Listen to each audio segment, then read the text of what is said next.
இந்த நல்ல நாளிலும் தியானத்துக்கு என்று நம்ம எடுத்துக்கொண்ட ஒரு வேத வசனம், इस अच्छे दिन के लिए ध्यान के लिए लिया गया वचन எசேக்கியேல் தீர்க்கதரிசன புஸ்தகம் एसेकिएल के भविष्यद्वक्ताओं की पुस्तक 37வது அதிகாரம் 27வது வசனத்தை வாசிப்போம். उसके 27 अध्याय में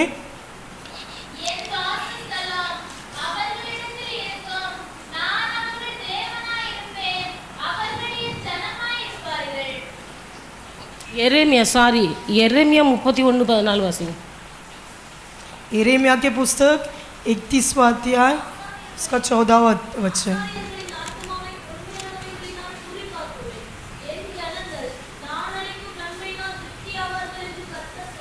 मैं याजकों को चिकनी वस्तुओं से अति तृप्त करूंगा और मेरी प्रजा मेरे उत्तम दानों से संतुष्ट होगी, यहोवा की यह वाणी है.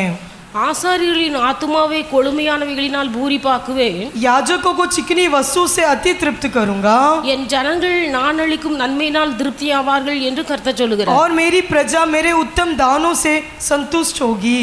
என் ஜனங்கள் நான் அளிக்கும் நன்மையினால் திருப்தியாவார்கள். मेरी प्रजा मेरे उत्तम दानों से संतुष्ट होगी. கர்த்தர் அருள்கிற நன்மையினால் தேவ பிள்ளைகள் திருப்தி அடைய வேண்டுமானால், अगर परमेश्वर जो भलाई से देता है उसे तृप्त होना है तो ஆண்டுடைய பிள்ளைகள் நம் கர்த்தருடைய ஜனங்களாய் இருக்க வேண்டும். हमें परमेश्वर की प्रजा होना है. கர்த்தர் நம்மை பார்த்து சொல்ல வேண்டும், இவர்கள் என் ஜனம் என்று. परमेश्वर हमें देखकर कहना है कि ये मेरी प्रजा है. நம்மை பார்த்து கர்த்தர் இவர்கள் என் ஜனம் என்று சாட்சி சொல்வாரேயானால், अगर परमेश्वर हमें देखकर ये गवाही देगा कि ये मेरी प्रजा है, கர்த்தர் தருகிற நன்மைகள் நம்ம வாழ்க்கையிலே சொந்தமாக, और परमेश्वर जो उत्तम दानों हमारे जीवन में वो संतुष्ट ले आएगा. இந்த நாட்களில் தேவனுடைய பிள்ளைகள் நம்முடைய வாழ்க்கையை நம்ம ஆராய்ந்து பார்க்க வேண்டும். हमारे जीवन में इस बारे में हमें जांच कर देखना है நம்முடைய வாழ்க்கை எப்படி இருக்கிறது, हमारा जीवन किस प्रकार है. நம் கர்த்தருடைய பிள்ளைகள் என்று அழைக்கப்படுவதற்கு தகுதி உள்ளவர்களாக இருக்கிறோமா? क्या हम परमेश्वर के बच्चे कहलाने के लिए योग्य हैं? கர்த்தருடைய ஜனம் என்று அழைக்கப்படுவதற்கு நம் தகுதி உள்ளவர்களாக இருக்கிறோமா? क्या परमेश्वर की प्रजा कहलाने के लिए हम योग्य हैं क्या? நம்முடைய நடைமுறை பாவனையில் நம் கர்த்தருடைய பிள்ளைகள் என்பதை வெளிப்படுத்துகிறதா? क्या हमारा चाल चलन परमेश्वर के संतान कर प्रकट करता है क्या? கர்த்தருடைய ஜனங்களாய் இருப்பது உண்மையானால், अगर परमेश्वर का प्रजा ये सही है तो ஆண்டவர் சொல்கிறார், என் ஜனங்கள் நான் அளிக்கும் நன்மையினால் திருப்தி ஆவார்கள் என்று சொல்லுகிறார். परमेश्वर ये कहता है कि मेरी प्रजा मेरे उत्तम दानों से संतुष्ट होगी. தேவனுடைய பிள்ளைகள் நம்முடைய மனசாட்சிக்கு ஏற்றார் போல हमारे विवेक के योग्य கர்த்தருடைய பார்வையிலே நாம் உண்மை உள்ளவர்களாக ஜீவிக்க வேண்டும். हम परमेश्वर की नजरों में खराई के अनुसार जीना है. நம்முடைய மனசாட்சி பல நேரங்களில் நம்மை பரிசுத்தவான் என்று சொல்லி சாட்சி கொடுக்கலாம். हमारा विवेक बहुत समय हमें पवित्र जन कर गवाही दे सकता है. வெளி தோற்றத்தை பார்க்கிற அநேகர் நம்மை குறித்து நல்லவர்கள் என்று சாட்சி கொடுக்கலாம். जो बाहरी रूप से देखने वाले लोग हमारे बारे में अच्छा गवाही दे सकते हैं. ஆனால் கர்த்தர் நம்மை பார்த்து இவர்கள் என் ஜனம் என்று சொல்ல முடியுமா? क्या परमेश्वर हमें देखकर कह पाएगा कि ये मेरी प्रजा है?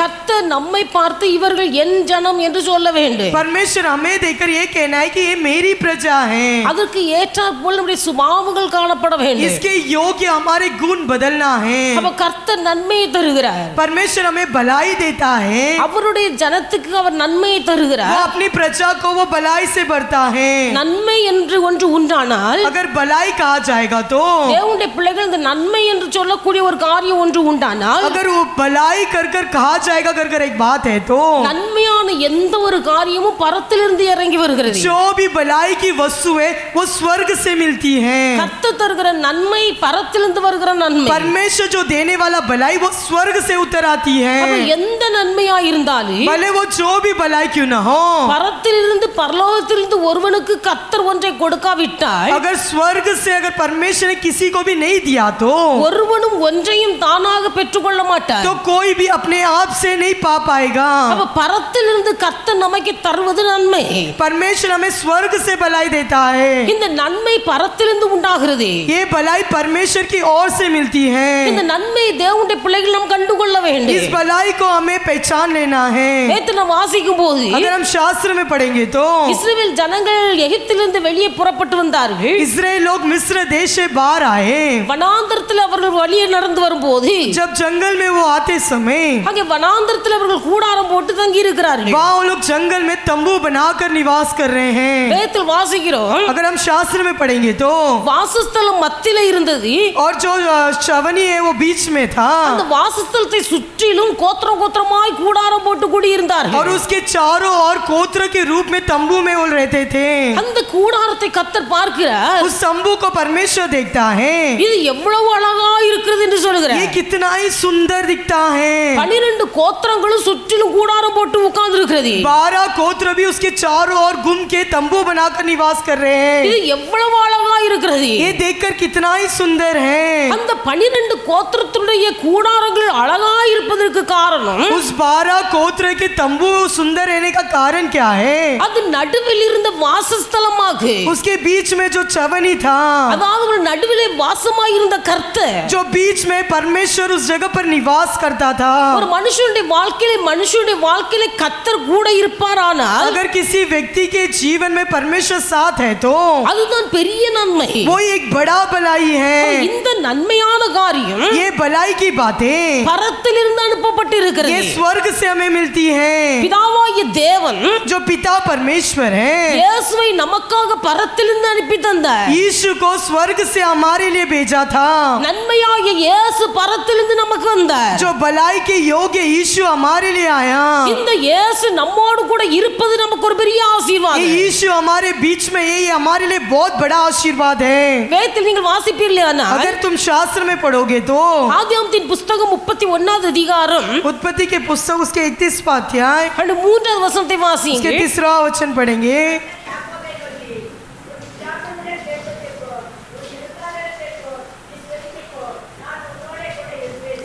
நான் உன்னோடு கூட இருப்பேன். मैं तेरे साथ रहूंगा। உன் பிதாக்களுடைய தேசத்துக்கு நீ போ, तेरे पिताओं के देश में तू जा, நான் உன்னோடு கூட இருப்பேன். मैं वहां तेरे साथ रहूंगा। 5வது வசனத்தை வாசியுங்கள். 5वां वचन पढ़ेंगे।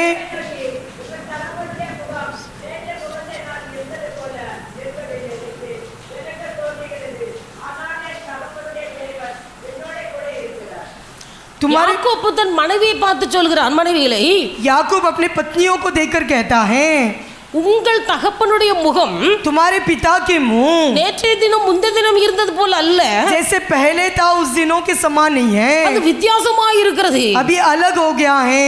எனக்கு வெளிப்பட்ட கர்த்தர், जो मुझे प्रकट हुआ परमेश्वर, நீ உன் தகப்பன் வீட்டுக்கு போ, तू अपने पिता के घर जा, நான் உன் கூட இருப்பேன் என்று வாக்கு பண்ணி मैं இருக்கிறார். तेरे संग रहूंगा कर उसने वायदा किया है। அவர் சொல்லுகிறார், கர்த்தர் என் கூட இருப்பேன் என்று வாக்கு பண்ணி இருக்கிறார். परमेश्वर मेरा संग रहेगा कर वायदा किया है। ஆண்டவர் இந்த யாக்கோபு பிரயாணப்படுவதற்கு முன்பதாகவும் அதே வார்த்தை தான் சொன்னார். याकूब यात्रा करने के पहले परमेश्वर ने यही शब्द कहा था। யாக்கோபு தன் தகப்பன் வீட்டை விட்டு வெளியே வந்தபோது जब याकूब अपने पिता के घर छोड़कर बाहर निकलते समय, அவன் வனாந்தரத்தில் வழி நடந்து கொண்டு வருகிறான். जब वो जंगल में यात्रा कर रहा था, இருள் சூழ்ந்து வருகிற வேளையிலே जब अंधकार हो गया था, ஒரு கல்லை எடுத்து தலையின் கீழ் வைத்துக் கொண்டு படுத்து நித்திரை செய்கிறார். एक पत्थर को उठाकर अपने सिराने में रखकर वो सो रहा था। அங்கே ஒரு சொப்பனம் கண்டார். वहाँ एक सपना देखा। அந்த சொப்பனத்திலே ஒரு ஏணியை பார்க்கிறார். उस सपना में उसने एक सीढ़ी को देखा।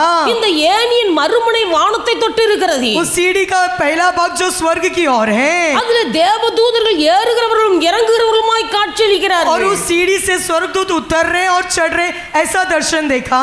எல்லாவற்றுக்கும் மேலாக கர்த்தர் நின்று கொண்டு और सबके ऊपर जो पिता परमेश्वर खड़ा रहकर யாக்கோபை பார்த்து சொல்லுகிறார், याकूब को देखकर कहता है, யாக்கோபை ஆசீர்வதிக்கிறார். याकूब को आशीर्वाद करता நீ है, படுத்திருக்கிற இந்த பூமியை உனக்கு உன் சந்ததிக்கு தருவேன். तो जो तू सोया है इस भूमि को मैं तेरे पीढ़ी को दूंगा நான் உன் கூட இருப்பேன். और मैं तेरे संग रहूंगा। கர்த்தர் வாக்கு பண்ணுகிறார். परमेश्वर वायदा करता அவன் है। சொப்பனம் தெளிந்து விழித்த பிறகும் जब सपने से वो उठा था, கர்த்தரோடு சொல்லுகிற ஒரு காரியம், परमेश्वर ने उससे एक बात ही कहा था, ஆண்டவரே நான் போகிற வழியிலே ये परमेश्वर जो यात्रा कर रहा हूँ इस मार्ग में நீர் என் கூட இருந்து आप मेरे संग रहकर எனக்கு வேண்டிய எல்லாவற்றையும் தந்து आप मुझे जो भी चाहिए होगा वो सब देकर, உண்ண ஆகாரமும் உடுக்க வஸ்திரமும் தந்து खाने के लिए भोजन और पहनने के लिए वस्त्र देकर, என்னை என் தகப்பன் வீட்டுக்கு சமாதானமாய் கொண்டு வருவீரானால் अगर मेरे पिता के घर शांति से आप लौटाएंगे तो இதோ என் தலையின் கீழ் வைத்து படுத்திருந்த இந்த கல் जो मैं लेटा हूँ इस पत्थर से உமக்கு தூணாக आपके लिए खंबा बनेगा। நீர் எனக்கு தருகிற எல்லாவற்றிலேயும் आप जो भी मुझे देंगे நான் உமக்கு தசமபாகம் தருவேன் आप मैं उसमें से आपको दशमांश दूंगा। என்று சொல்லி ஒரு பொருத்தனை பண்ணி கடந்து போனார். ऐसा मन्नत लेकर वो निकला। இந்த சம்பவத்தை வாசிக்கும் போது जब ये घटने को हम पढ़ते समय கர்த்தர் யாக்கோபோடு கூட இருப்பேன் என்று வாக்கு பண்ணினார். परमेश्वर ने याकूब के संग रहूंगा कर उसको वायदा किया था। யாக்கோபும் தன் மனைவிமாரிடத்தில் சொல்லுகிறார், और याकूब अपना पत्नियों से कहता है தேவனாகிய கர்த்தர் என்னோடு கூட இருக்கிறார். मेरा परमेश्वर मेरे संग है। அப்ப தேவனுடைய பிள்ளைகள் கர்த்தருடைய பிள்ளைகளுக்கு எது நன்மை? परमेश्वर के बच्चों के लिए क्या भलाई है? கர்த்தர் நம்மோடு கூட இருப்பது நமக்கு நன்மை. परमेश्वर हमारे संग रहना यही हमारे लिए भलाई है।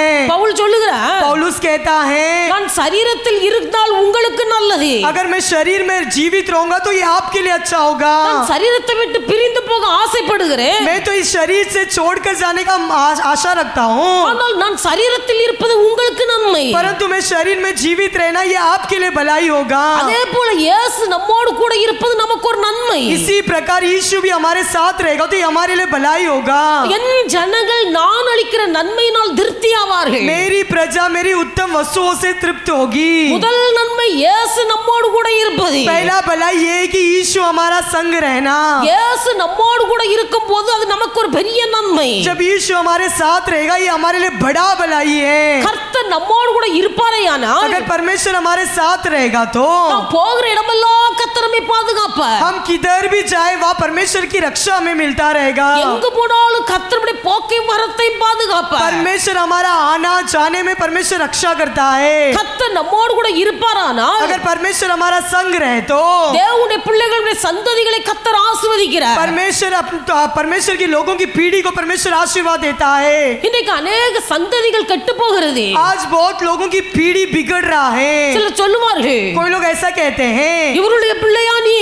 क्या इनकी बच्चे हो? எவ்வளவு பெயரும் பெருமையுமாய் வாழ்ந்தார்கள். कोई कितने ही आदर मान से वो जीत करते थे। அவருடைய பெயர் பெருமை எல்லாவற்றையும் கெடுத்து போட்டாயே என்று சொல்லுவார்கள். उनका नाम की बड़ाई और आदर को तूने पूरी तरह से बिगाड़ दिया है। பெற்றோர்கள் கர்த்தருக்கு பிரியமாய் இருக்கும்போது जब पालक लोग परमेश्वर के प्रिय के अनुसार जीते समय பரத்திலிருந்து வந்த நன்மையாகிய கிறிஸ்து जो स्वर्ग से मिला हुआ भलाई चीज है பெற்றோர்களோடு கூட இருந்து पालकों के संग रहकर கர்த்தர் அவர்களை பாதுகாக்கிறார். परमेश्वर हमारी रक्षा करता है। அவர்களை பாதுகாத்து उनकी रक्षा कर அவருடைய சந்ததியை ஆசீர்வதிக்கிறார். उनकी पीढ़ियों को परमेश्वर आशीर्वाद करता है। தேவனுடைய பிள்ளைகள் परमेश्वर के लोग பெற்றோரிடத்திலே கர்த்தர் இல்லாதிருந்தால் अगर पालकों के संग परमेश्वर नहीं रहा तो சந்ததிகள் ஆசீர்வதிக்கப்பட முடியாது. उनकी पीढ़ी आशीर्वाद नहीं पाएगी। எவ்வளவுதான் பிள்ளைகளுக்காக நாம் ஜெபித்தாலும், भले कितना ही तुम अपने बच्चों के लिए प्रार्थना करे, எவ்வளவுதான் நம்முடைய மாம்ச பிரகாரமாய் பிள்ளைகளுடைய முன்னேற்றத்துக்கு பிரயாசப்பட்டாலும், भले कितना ही हम शारीरिक प्रकार से बच्चों के लिए हम मेहनत करें, நன்மையாகிய கிறிஸ்து நமக்குள்ளே இல்லாவிட்டால் अगर भलाई यीशु मसीह हमारे अंदर ना हो तो நம்முடைய சந்ததி கெட்டு போகுது. हमारा पीढ़ी बिगड़ जाएगी। தேவனுடைய பிள்ளைகள் பெற்றோர்கள் கவனமாய் இருக்க வேண்டும். पालक लोग बड़े ध्यान से रहना है। பிள்ளைகள் கெட்டு போவது காரணம் பிசாசு அல்ல. बच्चों का बिगड़ने का कारण शैतान नहीं है। பிள்ளைகள் கெட்டு போக காரணம் பெற்றோர்கள்.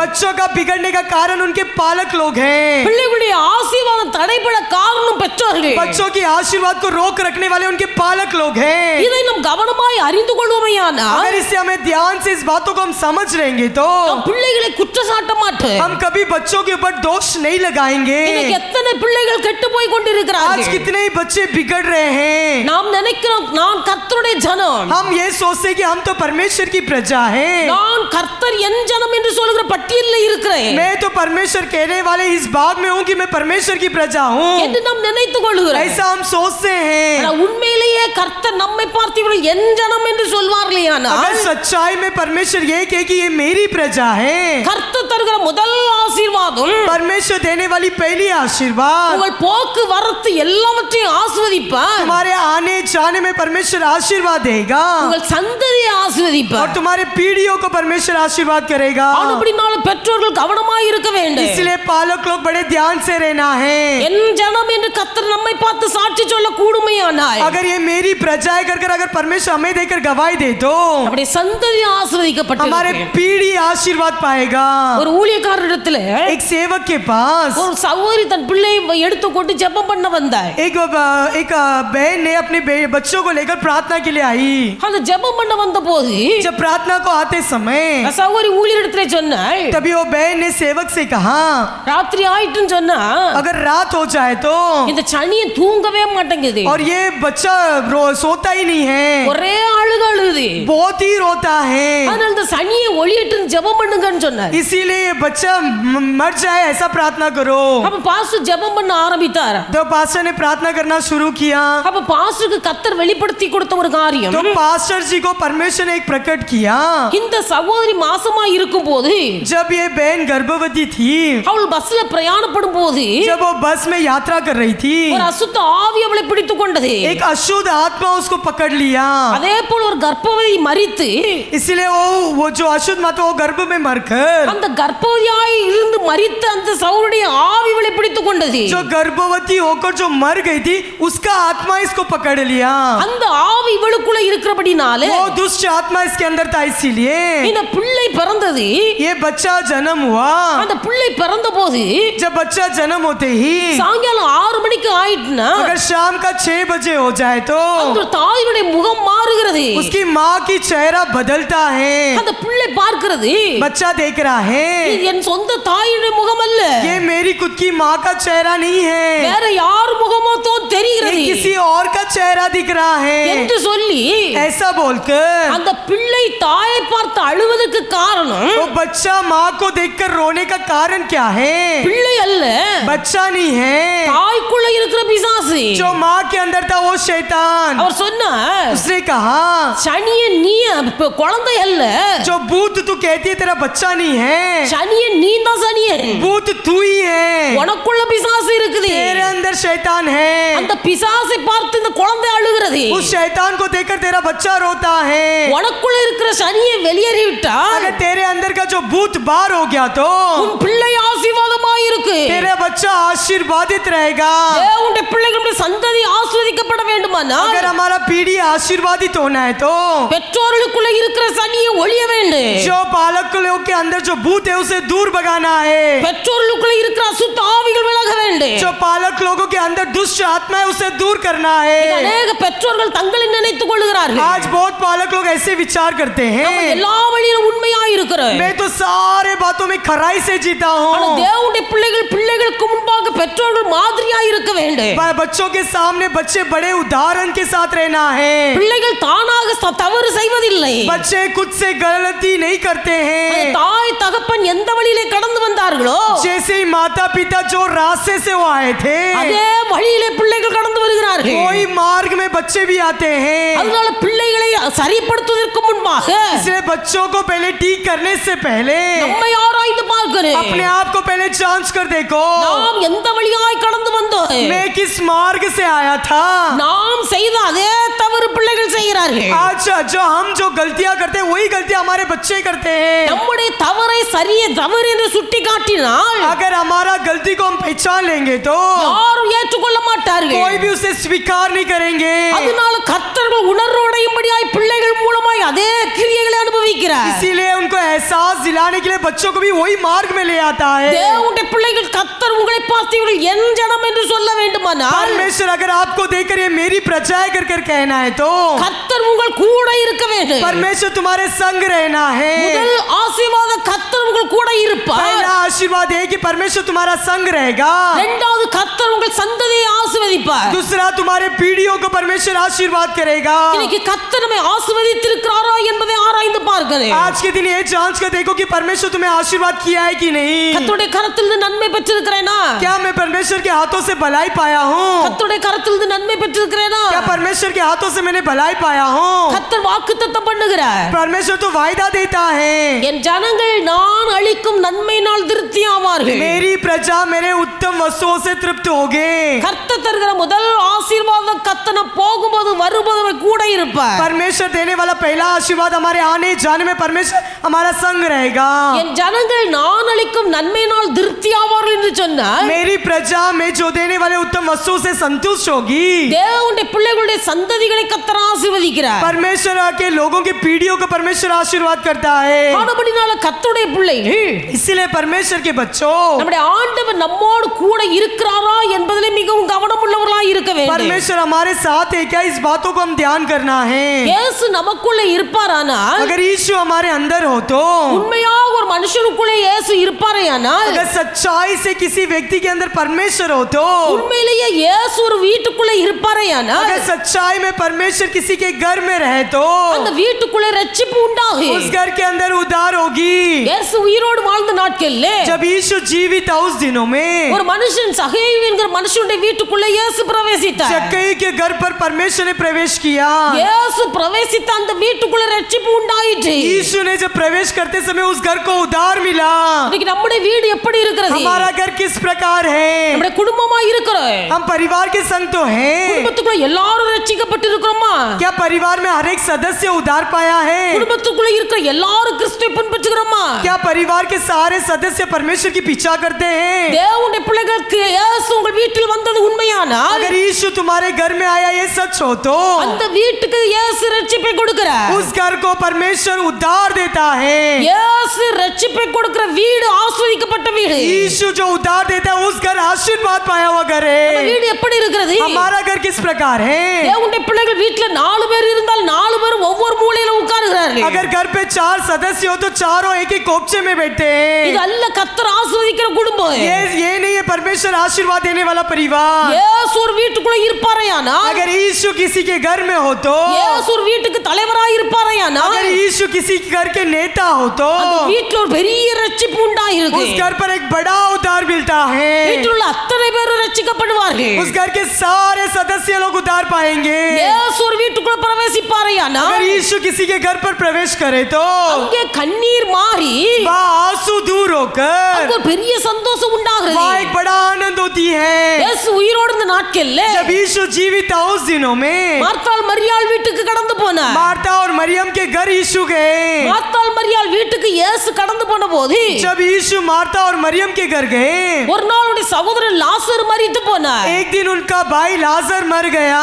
மரித்து போன லாசரை இயேசு உயிரோடு எழுப்பினார். जो मरा गया उस लाजर को परमेश्वर यीशु ने जीवित उठाया। மார்த்தாள் மரியாள் மாத்திரமல்ல, केवल मार्था और मरिया नहीं, அவர்களோடு சேர்ந்திருந்த अनेक யூத ஜனங்கள், उनके साथ रहने वाले सारे यहूदी लोग, மற்ற ஸ்திரீகளும் சேர்ந்து दूसरे सारे स्त्रियां मिलकर எல்லாரும் அழுது கொண்டிருந்தார்கள். सब लोग रो रहे थे।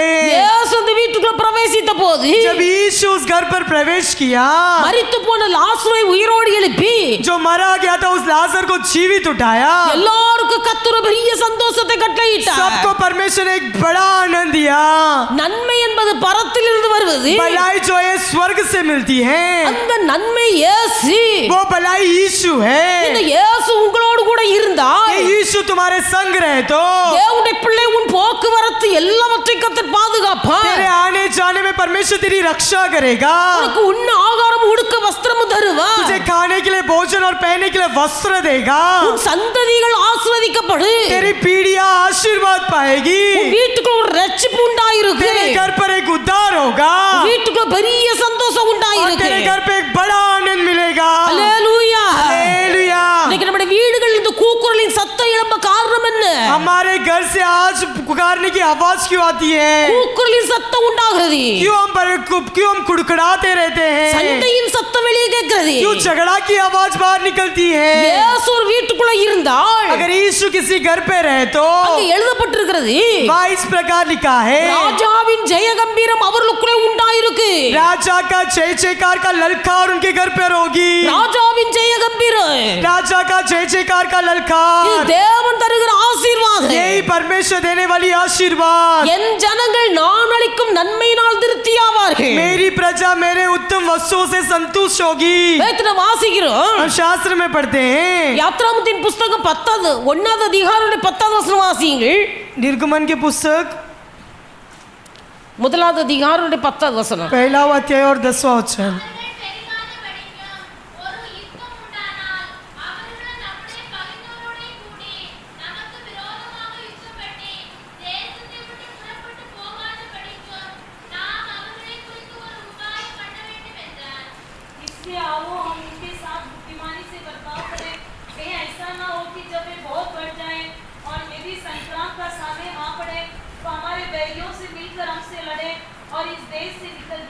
இருபதாவது வசனம் வாசிங்க. 1வது அதிகாரம் 20வது इसके வசனம். पहला अध्याय 20वां वचन. இது நிமித்தம் इसीलिए தேவன் மருத்துவச்சிகளுக்கு நன்மை செய்தார். परमेश्वर ने दाइयों के साथ भलाई की. என் ஜனங்கள் நாள் அளிக்கும் நன்மையினால் திருப்தி ஆவார்கள். मेरी प्रजा मेरे उत्तम वस्तुओं से संतुष्ट होगी. அது முதல் நன்மை. वो पहला भलाई. இயேசு கூட இருப்பது. यीशु हमारा संग रहना. கர்த்தர் உங்கள் கூட இருந்தால் परमेश्वर हमारा साथ रहे. உங்கள் வீட்டிலே ஒரு சந்தோஷம் இருக்கும், ஒரு ரட்சிப்பு உண்டாயிருக்கும். तुम्हारे घर पर एक बड़ा आनंद और उद्धार मिलेगा. நீங்கள் போகிற இடங்களிலே வர்ற இடங்களிலே தேவன் உங்களை பாதுகாப்பார். तुम्हारे आने जाने में परमेश्वर तुम्हारी रक्षा करेगा. உங்கள் சந்ததி ஆசீர்வதிக்கப்பட்டிருக்கு. तुम्हारी पीढ़ी परमेश्वर के द्वारा आशीर्वाद पाएगी. இந்த இடத்துல நம்ம வாசிக்கிறோம், इस जगह पर हम पढ़ते हैं, தேவன் மருத்துவச்சிகளுக்கு நன்மை செய்தார். इसीलिए परमेश्वर ने दाइयों के साथ भलाई की. தேவன் மருத்துவச்சிகளுக்கு நன்மை செய்தார். परमेश्वर ने दाइयों के साथ भलाई की. அதாவது தேவனுடைய பிள்ளைகள், इसका मतलब ये परमेश्वर के लोग, ராஜா கட்டளை கொடுக்கிறார். राजा ने ये आज्ञा दिया. இஸ்ரவேல் ஜனங்கள் மிகவும் பழகி பெருகி கொண்டிருக்கிறார்கள். इसराइल लोग बहुत ही फूले और बढ़ रहे थे. எந்த அளவுக்கு இஸ்ரவேல் ஜனங்களை அவர்கள் நெருக்கினார்களோ, कितना ही उन्होंने इसराइल लोगों को बंधन बनाया था, எவ்வளவாய் ஒடுக்கினார்களோ, कितना ही उनको बंदी रूप में बंधा था, அவ்வளவுக்கு அதிகமாய் ஜனங்கள் பெருகி கொண்டே இருக்கிறார்கள். कितना ही अधिक बढ़ गए थे. இப்பொழுது ராஜா நினைக்கிறார், अभी राजा सोच रहा है, இந்த ஜனங்கள் பெருகி கொண்டே போகிறார்கள். ये प्रजा तो बढ़ते ही जा रहे हैं.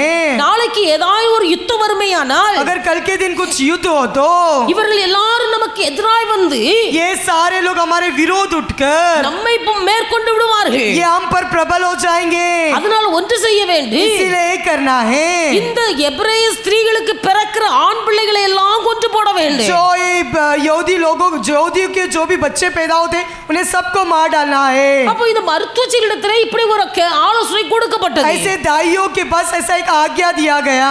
மருத்துவச்சிகள் தேவனுக்கு பயந்தார்கள். ये दाइया परमेश्वर का भय मानती थी. அவர்களுக்கு தேவனுக்கு பயந்தபடினாலே ये लोग परमेश्वर का भय मानते थे. इसीलिए எபிரேய ஸ்திரீகளுக்கு மருத்துவம் பார்க்கும்படியாய் போகும்போது, जब ये इब्रियो स्त्रियों की जब गर्भ देखने के लिए जाते थे, அவர்களுக்கு பிரசவமாகும் போது जब वो बच्चा पैदा होता है, அது ஆண் பிள்ளையா இருக்குமே ஆனாலும் अगर वो लड़का हो அதை அழிக்காமல் உயிரோடு தப்ப வைத்தார்கள். उसको मार न दिए हुए उसको बचाते थे. அது ஆண் பிள்ளையா இருந்தாலும் சரி, பெண் பிள்ளையா இருந்தாலும் अगर சரி, उनको लड़का जन्माए या लड़की जन्माए அதை அவர் உயிரோடு தப்ப வைத்தார்கள். उसको जीवित उन्होंने बचा दिया. வேதத்தில் வாசிக்கிறோம், हम शास्त्र में पढ़ते हैं, மருத்துவச்சிகள் தேவனுக்கு பயந்ததினால் जो दाइया परमेश्वर का भय मानती थी, பிரசவ நேரத்திலே குழந்தைகளை சாகடிக்காமல் உயிரோடு பாதுகாத்தார்கள். वो बच्चों को न मार डालते हुए उनको उन्होंने बच्चों को बचा दिया. ஆனபடினாலே கர்த்தர் அவர்களுக்கு நன்மை செய்தார். इसलिए परमेश्वर ने उनको भलाई की. மருத்துவச்சிகளுக்கு கர்த்தர் நன்மை செய்தார். परमेश्वर ने उस दाइयों को भलाई की. அவர் நன்மை செய்தபடினால் उसे भलाई किया. इसीलिए அவருடைய குடும்பம் தழைத்தது என்று வாசிக்கிறோம். उनके घर में एक बढ़ोतरी हुआ. தேவனுடைய பிள்ளைகள் குழந்தைகளை அழிப்பதல்ல, बच्चों को हम नष्ट करना नहीं, குழந்தைகளை அழிக்கிறார்கள். बच्चों को गर्भवात करते हैं. தேவனுடைய பிள்ளைகள் வேதத்தில் எழுதப்பட்டிருக்கிறது, शास्त्र में ये लिखा है, கர்ப்பத்தின் கனி கர்த்தரால் கிடைக்கும் சுதந்திரம். गर्भ का फल परमेश्वर से मिला हुआ स्वतंत्रता है. கர்ப்பத்தின் கனி கர்த்தர் தருகிறது. जो गर्भ का फल ये परमेश्वर देता है. எத்தனை லட்சமாய் காசு செலவழித்து பார்த்தாலும், कितना ही लाखों लाख पैसा खर्च करने पर भी எத்தனையோ ஜனங்களுக்கு குழந்தை பாக்கியம் இல்லை. कितने ही लोगों को ये संतान का भाग्य नहीं है. ஆனால் குழந்தை பாக்கியம் என்று ஒன்று தரும்போது जब ये संतान का भाग्य जब परमेश्वर देता இன்னைக்கு है। எத்தனையோ பேர் குழந்தையை அழிக்கிறார்கள். आज कितने ही लोग बच्चों को नष्ट करते हैं। கர்ப்பத்திலேயே குழந்தை அழிக்கிறவர்கள் அநேகர் உண்டு. गर्भ में ही बच्चों को मार डालने वाले बहुत लोग हैं। கர்த்தர் பார்க்கிறார். परमेश्वर देखता है। இந்த மருத்துவச்சிகள் தேவனுக்கு பயந்தபடியினால் ये दाइया परमेश्वर का भय मानती थी, इसीलिए அவர்கள் பிரசவம் பார்க்கும் போது जब वो बच्चे प्रेग्नेंट के समय पर அந்த குழந்தைகளை அழிக்காமல் உயிரோடு वो தப்பவித்தார்கள். बच्चों को न मार डालते हुए उनको बचा कर रखे। இவர்கள் குழந்தைகளை அழிக்காமல் உயிரோடு தப்பவித்தபடினாலே जब ये बच्चों को मार न डालते हुए उनको बचाया, इसीलिए கர்த்தர் மருத்துவச்சிகளுக்கு நன்மை செய்து ये परमेश्वर ने उस दाइयों के जीवन में भलाई कर कर அவர்களுடைய குடும்பங்களை தழைக்கும்படியாய் உதவி செய்தார். उनके घर पर बसाया परमेश्वर ने और बढ़ोतरी किया। அல்லேலூயா, हालेलुया, அல்லேலூயா. हालेलुया। இங்க அநேகர் தேவனை அறிந்தவர்களாய் இருந்தாலும் आज भले परमेश्वर को जानने वाले लोग होने पर भी தெய்வ பயம் இல்லாத காரணத்தினாலே परमेश्वर का भय उनके अंदर नहीं है, इसीलिए குழந்தையை அழிக்கிறார்கள். वो गर्भवात करते हैं। தேவனுடைய பிள்ளைகள் கர்ப்பத்திலே குழந்தை அழிப்பது பெரிய பாவம். जो गर्भ से बच्चों को नष्ट करते हैं, वो एक बड़ा पाप है। இந்த பாவம் உள்ளத்துக்குள்ள இருக்கும்போது ये पाप पबरंग हमारे दिल में हो तो கர்த்தர் எப்படி அவர்களுக்குள்ளே வாசம் பண்ண முடியும்? परमेश्वर किस प्रकार उनके जीवन में निवास करेगा? எப்படி கர்த்தருடைய குடும்பத்தை தழைக்க பண்ண முடியும்? किस प्रकार उनके परिवार को परमेश्वर बढ़ाएगा? தேவனுடைய பிள்ளைகள் இப்படிப்பட்ட பாவம் செய்தவர்கள் கர்த்தரிடத்தில் மன்னிப்பு கேட்க வேண்டும். ऐसे जो पाप किए वो परमेश्वर से क्षमा मांगे। எத்தனையோ பேர் குழந்தையை கர்ப்பத்தில் அழிக்கிறார்கள். कितने ही लोग एक गर्भ में बच्चों को मार डालते हैं। அறியாமல் செய்வது தவறு. अनजाने में कर रहे तो जो गलत है। அறிந்தும் செய்யும் போது அவர்களுக்கு अनेक அடிகள் உண்டு என்று வேதத்தில் எழுதப்பட்டிருக்கிறது. जो जानकर भी करने वालों को बहुत सारी ताड़ना मिलती है। கர்ப்பத்தின் கனி கர்த்தரால் கிடைக்கும் சுதந்திரம். ये गर्भ का फल परमेश्वर के द्वारा मिलने वाली भलाई है। ஆண்டவருடைய கரத்திலிருந்து நன்மையை பெற்றுக் கொள்ளும் போது जब परमेश्वर के हाथों से जब हम भलाई प्राप्त करने, யாரெல்லாம் கர்ப்பத்தின் கனியை அபாஷன் பண்ணுகிறார்களோ जो जो गर्भ के फल को अबॉर्शन करते हैं, அவர்கள் மீது தேவ கோபாக்கினை வரும். उनके अंदर परमेश्वर का क्रोध उन पर उठेगा। அது ஒரு பெரிய கொலை செய்த பாவத்துக்கு ஒப்புமையா இருக்கிறது. वो एक घातक के तुलने में है। கொலை செய்தவர்கள் जो घातक है தேவனுடைய பிள்ளைகள் கர்த்தருக்கு பிரியமா ஜீவிக்க वो முடியாது. परमेश्वर के प्रिय नहीं जी पाएंगे। ஒரு ஊழியர் சொன்னார், एक सेवक ने कहा, அவரிடத்தில் ஒரு தம்பதிகள் கடந்து போனார்கள். उनके पास एक परिवार आए, திருமணமாகி எத்தனையோ வருஷங்கள் ஆகிறது. शादी होकर बहुत साल बीत गए, எங்களுக்கு இன்னும் குழந்தை பாக்கியம் இல்ல. अब तक हमें कोई संतान का भाग्य नहीं मिला। எங்களுக்கு ஒரு குழந்தை வேண்டும், இதற்காக நீங்கள் ஜெபியுங்கள். हमें एक संतान के भाग्य के लिए आप हमारे लिए प्रार्थना कीजिए। அவர் ஜெபிக்க ஆரம்பித்தார். जब वो प्रार्थना करना शुरू किया, கர்த்தர் ஒரு காரியத்தை வெளிப்படுத்தி கொடுத்தார். परमेश्वर ने उनको एक कार्य को प्रकट किया। கர்த்தர் உங்களுக்கு ஏற்கனவே ஒரு குழந்தை பாக்கியத்தை தந்திருந்தார். परमेश्वर ने आपको पहले एक गर्भ का फल दिया था, நீங்கள் அந்த கர்ப்பத்தை சிதைவு பண்ணி விட்டீர்கள். तुमने उस गर्भ के फल को नष्ट कर दिया है। அந்த கர்ப்ப சிதைவை நீங்கள் உண்டு பண்ணினபடினால் आप लोग ने उस गर्भ के फल को नष्ट किया, इसीलिए உங்களுக்கு குழந்தை பாக்கியம் கிடைப்பது அரிது. आपको संतान का भाग्य मिलना नहीं होगा। அவர் கஷ்டப்படுத்த ஆண்டுடைய வார்த்தை சொல்லி கொடுத்தார். परमेश्वर का वचन उनको बताया। தேவனுடைய பிள்ளைகள் परमेश्वर के लोग, இன்னைக்கு திருமணமானவர்கள் आज जो शादीशुदा लोग हैं, அவர்கள் சொன்ன ஒரு காரியம், उन लोगों ने ये बातें बताया, திருமணமாகி ஒரு வருஷம் ஆகிறது, शादी होकर 1 साल हो गए, அதற்குள்ளே நமக்கு குழந்தை வேண்டாம், अब तक इसमें हमें बच्चा नहीं चाहिए, நமக்கு இன்னும் கொஞ்சம் 2 வருஷம் கழித்து பார்த்து கொள்ளலாம். 2 साल के बाद हमें देख लेंगे। இப்பொழுது இந்த குழந்தை வறுமையானால் अगर ये बच्चा हमें मिलेगा तो நம்முடைய வாழ்க்கையில என்ஜாய் பண்ண முடியாது हम अपने जीवन में आनंदित से नहीं रह पाएंगे। என்று சொல்லி ऐसा कहकर கர்த்தர் தங்களுக்கு தந்த குழந்தையை கொலை செய்தார்கள். उनको जो परमेश्वर ने बच्चा दिया था उसे घातक किए। அதாவது அந்த குழந்தையை அபாஷன் பண்ணி விட்டார்கள். इसका मतलब ये है कि उस बच्चे को अबॉर्शन कर दिया। கர்த்தர் தந்த குழந்தையை அபாஷன் பண்ணுகிறவர்கள் जो परमेश्वर ने दिया हुआ बच्चों को अबॉर्शन करते हैं, அதற்கு பிறகு குழந்தைக்காய் தவம் இருக்க வேண்டியது வருகிறது. उसके बाद बच्चों के लिए वो बहुत ही इंतजार करते हैं। எப்பொழுது உங்கள் தவறை உணர்ந்து உண்மையாய் மனம் திரும்புவீர்களோ जब तुम्हारे गलतियों को एहसास मानकर अगर सच्ची में मन फिराएंगे तो தேவனுடைய இரக்கம் கிடைக்குமேயானால் परमेश्वर का दया तुम ऊपर प्रकट होगा तो கர்த்தர் மறுபடியும் உங்கள் வாக்கில் அப்படி ஒரு பாக்கியத்தை தர முடியும். परमेश्वर फिर से तुम्हें भलाई देगा. தேவனுடைய பிள்ளைகளை நம்ம ஆராய்ந்து பார்க்கணும். हम अपने आप को जांच कर देखेंगे. நாம் நினைக்கிறோம், हम सोचते हैं நான் கர்த்தருடைய பிள்ளை, मैं तो परमेश्वर की बच्ची हूँ. என் மனசாட்சிக்கு ஏற்றாற் போல எந்த தவறும் செய்யவில்லை, मेरे विवेक के अनुसार मैंने कोई गलत नहीं किया. நான் உண்மையா இருக்கிறேன். मैं तो सच्चाई से रहती हूँ. நம்ம நினைக்கிறோம், हम सोचते ஆனா हैं கர்த்தர் நம்மை பார்த்து என் ஜனங்கள் என்று சொல்ல வேண்டுமா? अगर परमेश्वर हमें देखकर मेरी प्रजा कहना है. எத்தனை பேர் தேவனுடைய பிள்ளைகள் கர்த்தர் தந்த குழந்தை பாக்கியத்தை அழித்திருக்கிறீர்கள்? कितने लोग हैं जो परमेश्वर ने दिए हुए बच्चे को तुमने मारा है. இன்னைக்கு தேவனுடைய பிள்ளைகள் अनेक பெற்றோர்கள் आज बहुत पालक लोग தங்கள் பிள்ளைகளை அழைத்து கொண்டு போய் ஆபரேஷன் பண்ணுகிறார்கள். अपने बच्चों को ले जाकर वो ऑपरेशन कराते हैं அநேக சரீர வியாதி நிமித்தமாக और बहुत शरीर के निर्बलता के कारण பிள்ளைகளை அபார்ஷன் பண்ணுகிறார்கள். बच्चों की अबॉर्शन करते हैं. கர்த்தர் பார்க்கிறார். परमेश्वर तुम्हें देखता है. தேவனுக்கு பயந்தவர்கள் இந்த காரியத்தை செய்ய जो மாட்டார்கள். परमेश्वर की भय मानते हैं, ये बातों को कभी नहीं करेंगे. மருத்துவச்சிகள் தேவனுக்கு பயந்தபடியினால் ये दाइया परमेश्वर का भय मानती थी, इसीलिए அவர்கள் குழந்தைகளை அழிக்கவில்லை. वो बच्चों को उन्होंने नाश नहीं किया. கர்த்தர் பார்த்தார். परमेश्वर ने देखा மருத்துவச்சிகளுக்கு கர்த்தர் நன்மை उस செய்தார். दाइयों के जीवन में परमेश्वर ने भलाई की. அவளுடைய குடும்பம் தழைத்தது. उनका परिवार बढ़ गया. அல்லேலூயா. हालेलुया. நம்முடைய குடும்பம் தழைக்கு. हमारा घर बढ़ना है. என் ஜனங்கள் நான் அளிக்கும் நன்மையினால் திருப்தி ஆவார்கள். मेरी प्रजा मेरे उत्तम वस्तुओं से संतुष्ट होगी. கர்த்தர் தருகிற நன்மை என்ன?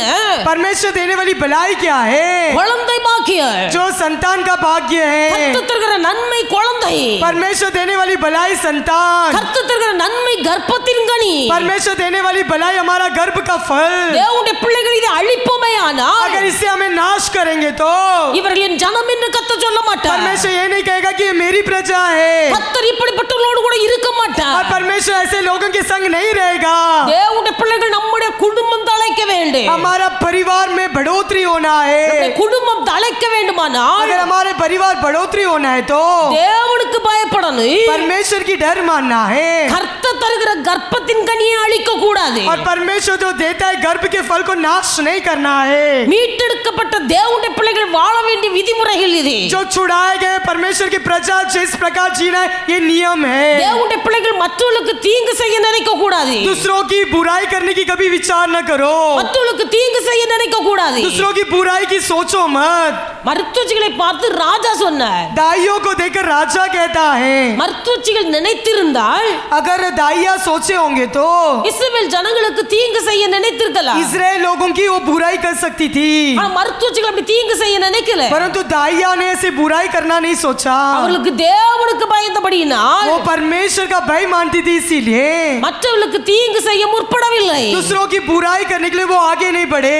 மற்றவர்களுக்கு கெடுதி செய்ய முற்படவில்லை. दूसरों की बिगड़ करने के लिए वो आगे नहीं बढ़े. தேவனுடைய பிள்ளைகள் மற்றவர்களுக்கு நாம் ஒரு நாள் கெடுதி நினைக்க கூடாது. हम दूसरों की कभी भी बुराई मत सोचो மற்றவர்களுக்கு ஒரு நாள் தீங்கு செய்ய நினைக்க கூடாது. और कभी दूसरों की बुराई मत करो. இன்னைக்கு நம்ம எத்தனை பேருடைய இருதயம் இப்படிப்பட்ட நல்ல எண்ணத்தோடு இருக்கிறது. कितने लोगों का हृदय इस प्रकार अच्छे गुण के साथ है. மற்றவர்கள் ஆசீர்வாதமாய் இருக்க வேண்டும். दूसरे लोग आशीर्वादित से रहना है. மற்றவர்கள் நன்றாக இருக்க வேண்டும். दूसरे लोग अच्छे से रहना है. அவர்கள் வாழ்ந்து சுகமாய் இருக்க வேண்டும். उनके आयु के दिन बड़े सुख से रहना है. இந்த நல்ல விரிந்த பரந்த மனப்பான்மை தேவ பிள்ளைகளுக்குள்ளே இருக்க வேண்டும். ऐसा बड़ा विचार मन किसके अंदर होना है? தேவனுடைய பிள்ளைகள் ஆபிரகாமை பார்த்து கத்த சொன்னார். अब्राहम को देखकर परमेश्वर ने कहा था, உன்னை ஆசீர்வதிக்கிறவர்களை நான் ஆசீர்வதிப்பேன். जो तू आशीर्वाद जिसको आशीर्वाद करेगा मैं आशीर्वाद करूंगा. உன்னை சபிக்கிறவர்களை நான் சபிப்பேன். जो तुझे श्राप देते मैं उससे श्राप दूंगा.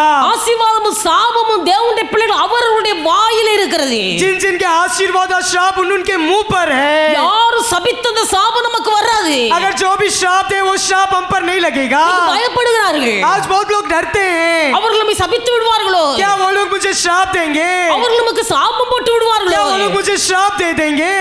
என்று பயப்பட வேண்டிய அவசியம் இல்லை. ऐसा डरने की आवश्यकता नहीं है.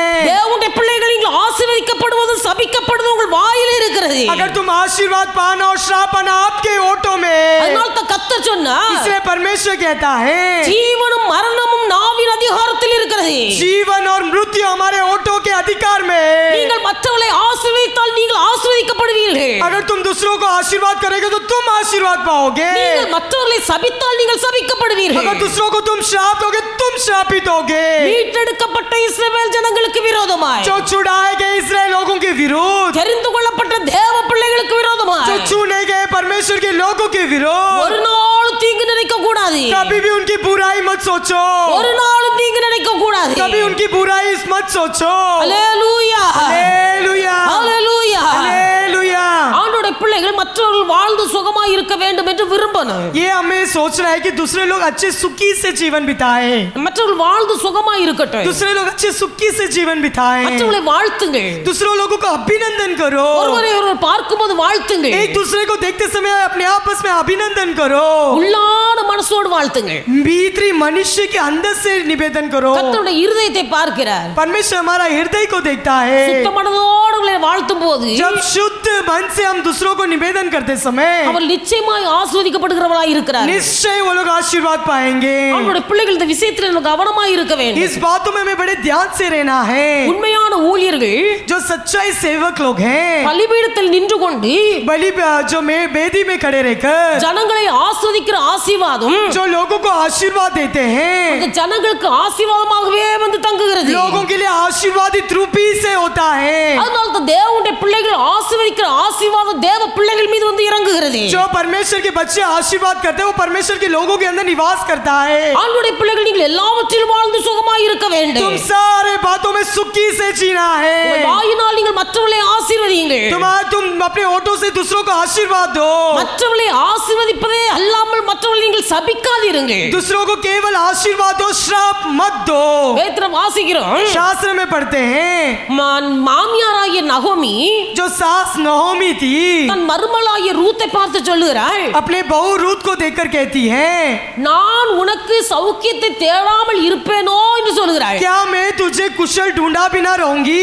நான் உனக்கு சௌக்கியத்தை தேடாமல் இருப்பேனோ? क्या मैं तुझे कुशल ढूंढा बिना रहूंगी? உலகத்துல மாமியாருக்கும் மருமகளுக்கும் ஒரு நாள் ஒத்து போகாது. संसार में सास और बहू का कभी बनता नहीं है, அது கர்த்தரே சொன்ன வார்த்தை. परंतु परमेश्वर ने ये बातें कहा है। வேதத்துல எழுதப்பட்டிருக்கிறது, शास्त्र में लिखा है, மாமியாருக்கும் மருமகளுக்கும் பிரிவினை உண்டாக்குவதற்காகவே வந்தேன் என்று சொல்கிறார். मैं सास और बहू के बीच में अलग करने के लिए मैं आया हूँ। மாமனாருக்கும் மருமகளுக்கும் ஒத்து போயிரும், ससुर और बहू का साथ हो जाती है, ஆனா மாமியாருக்கும் மருமகளுக்கும் ஒத்து போகாது. सास और बहू के बीच में कभी नहीं बनता है, ஏன்னா கர்த்தரே அப்படி சொல்லி வைத்திருக்கிறார். क्योंकि परमेश्वर ने कह दिया है। ஆனா இங்க ஒரு மாமியார் இருக்கிறார். परंतु यहाँ एक सास है, இந்த மாமியார் மருமகளை பார்த்து சொல்லுகிறார், यहाँ सास बहू को देखकर कहती है, என் மகளே, हे मेरी बेटी, நான் உனக்கு சௌக்கியத்தை தேடாமல் இருப்பேனோ? क्या मैं तेरे लिए कुशल नहीं ढूंढा बिना रहूंगी? ரூத்தின் புஸ்தகத்தை நீங்கள் வாசிப்பீர்களேயானால் जब रूत के पुस्तक को तुम पढ़ोगे तो இந்த நகோமி ஊழியர்களுக்கு ஒப்புமையாய் எழுதப்பட்டிருக்கிறது. ये नहोमी सेवक के रूप से लिखा गया है। இந்த ஊழியர்கள் ये सेवक लोग हैं தேவன் தங்களுடைய கரத்தில் கொடுக்கப்பட்ட விசுவாசிகள். जो परमेश्वर ने उनके हाथों में दिया हुआ विश्वासियों को அவர்கள் எல்லாவற்றிலும் வாழ்ந்து சுகமாய் இருக்க வேண்டும் என்று விரும்புகிறார்கள். सारे बातों में सुखी से जीना ये वो लोग चाहते हैं। நீங்கள் எல்லாவற்றிலும் வாழ்ந்து சுகமாய் இருக்கணும். तुम सारे बातों में सुखी से रहना है, அதற்கு நீங்கள் ஆஸ்வதிக்கப்படக்கூடிய விதிமுறைகளை சொல்லித் தருவது ஊழியருடைய கடமை. तो इसीलिए आशीर्वाद पाने का नियम सिखाने का ये सेवकों का काम है। தேவனுடைய பிள்ளைகள் தகப்பன் சிட்சியாத புத்திரன் ஒருவனும் இல்லை. पिता ताड़न देने वाला बच्चा कोई ऐसा नहीं है। பவுல் சொல்லுகிறார், पौलुस कहता है, போதகர்கள் உங்களுக்கு அநேகர் இருக்கிறார்கள், उपदेश लोग तो बहुत लोग हैं, ஆனால் தகப்பன்மார் இல்ல. परंतु पिता लोग नहीं है, தகப்பன்மார் இல்ல, पिता नहीं है। போதகர்கள் நிறைய இருக்கிறாங்க. उपदेश देने वाले तो बहुत लोग हैं। ஒரு பாஸ்டர் கேட்டார், एक पास्टर ने पूछा, சிஸ்டர் உங்களுக்கு பாஸ்டர் பட்டம் வேணுமா? सिस्टर जी आपको पास्टर का चाहिए क्या? பாஸ்டர் சொன்னா என்ன அர்த்தம்னே தெரியல. पास्टर का क्या मतलब होता है वो ही नहीं मालूम। ஒரு சபையை நடத்துற ஊழியக்காரர் பாஸ்டர். जो कलीसिया को चलाता है वो पास्टर அந்த है। பாஸ்டர் பட்டம் வேணும்னா वो पास्टर का पद चाहिए हो तो 3000 ரூபாய் தாங்க, உங்களுக்கு பாஸ்டர் பட்டம் தருகிறேன். 3000 रुपया दो, आपको पास्टर का पद मिलेगा। உங்களுக்கு டாக்டர் பட்டம் வேணுமா? क्या आपको डॉक्टर का पद चाहिए? 5000 ரூபாய் தாங்க, நான் டாக்டர் பட்டம் தருகிறேன். 5000 दो, डॉक्टर का पद मिल जाएगा। தேவனுடைய பிள்ளைகள் இன்றைக்கு எங்க பார்த்தாலும் ஊழியர்கள் டாக்டர் பட்டம் வாங்கி வைத்திருக்கிறார்கள். आज कहीं भी जाकर देखो सारे पास्टर लोग डॉक्टर का पद लेकर बैठे हैं. எல்லாம் டாக்டர், सब डॉक्टर लोग हैं, रेवरेंड लोग, இதெல்லாம் வாங்கி வைத்துக் கொண்டு ये सब खरीद कर रखकर மந்தையில் இருக்கிற ஆடுகளை குறித்த அக்கறை இல்லாமல் भेड़शाला के जो बकरियों के बारे में कोई चिंता न कर कर தேவனுடைய பிள்ளைகள் வாழ்ந்து கொண்டிருக்க காலகட்டம் இது. यही ऐसी इस प्रकार जीने का समय है. அதான் போதகர்கள் அநேகர் இருப்பார்கள், इसीलिए उपदेशक लोग बहुत लोग मिलेंगे. தகப்பன்மார் இல்லை. पिता लोग नहीं हैं. தகப்பன் என்று ஒரு ஊழியக்காரன் இருப்பானே, अगर ஆனால் पिता कहलाने के लिए वाले एक हो तो அவன் தன் பிள்ளைகளை சிட்சிக்கிறார். वो अपने बच्चों को ताड़ना देता है. தகப்பன் சிட்சியாத பிள்ளை உலகத்துல இல்ல.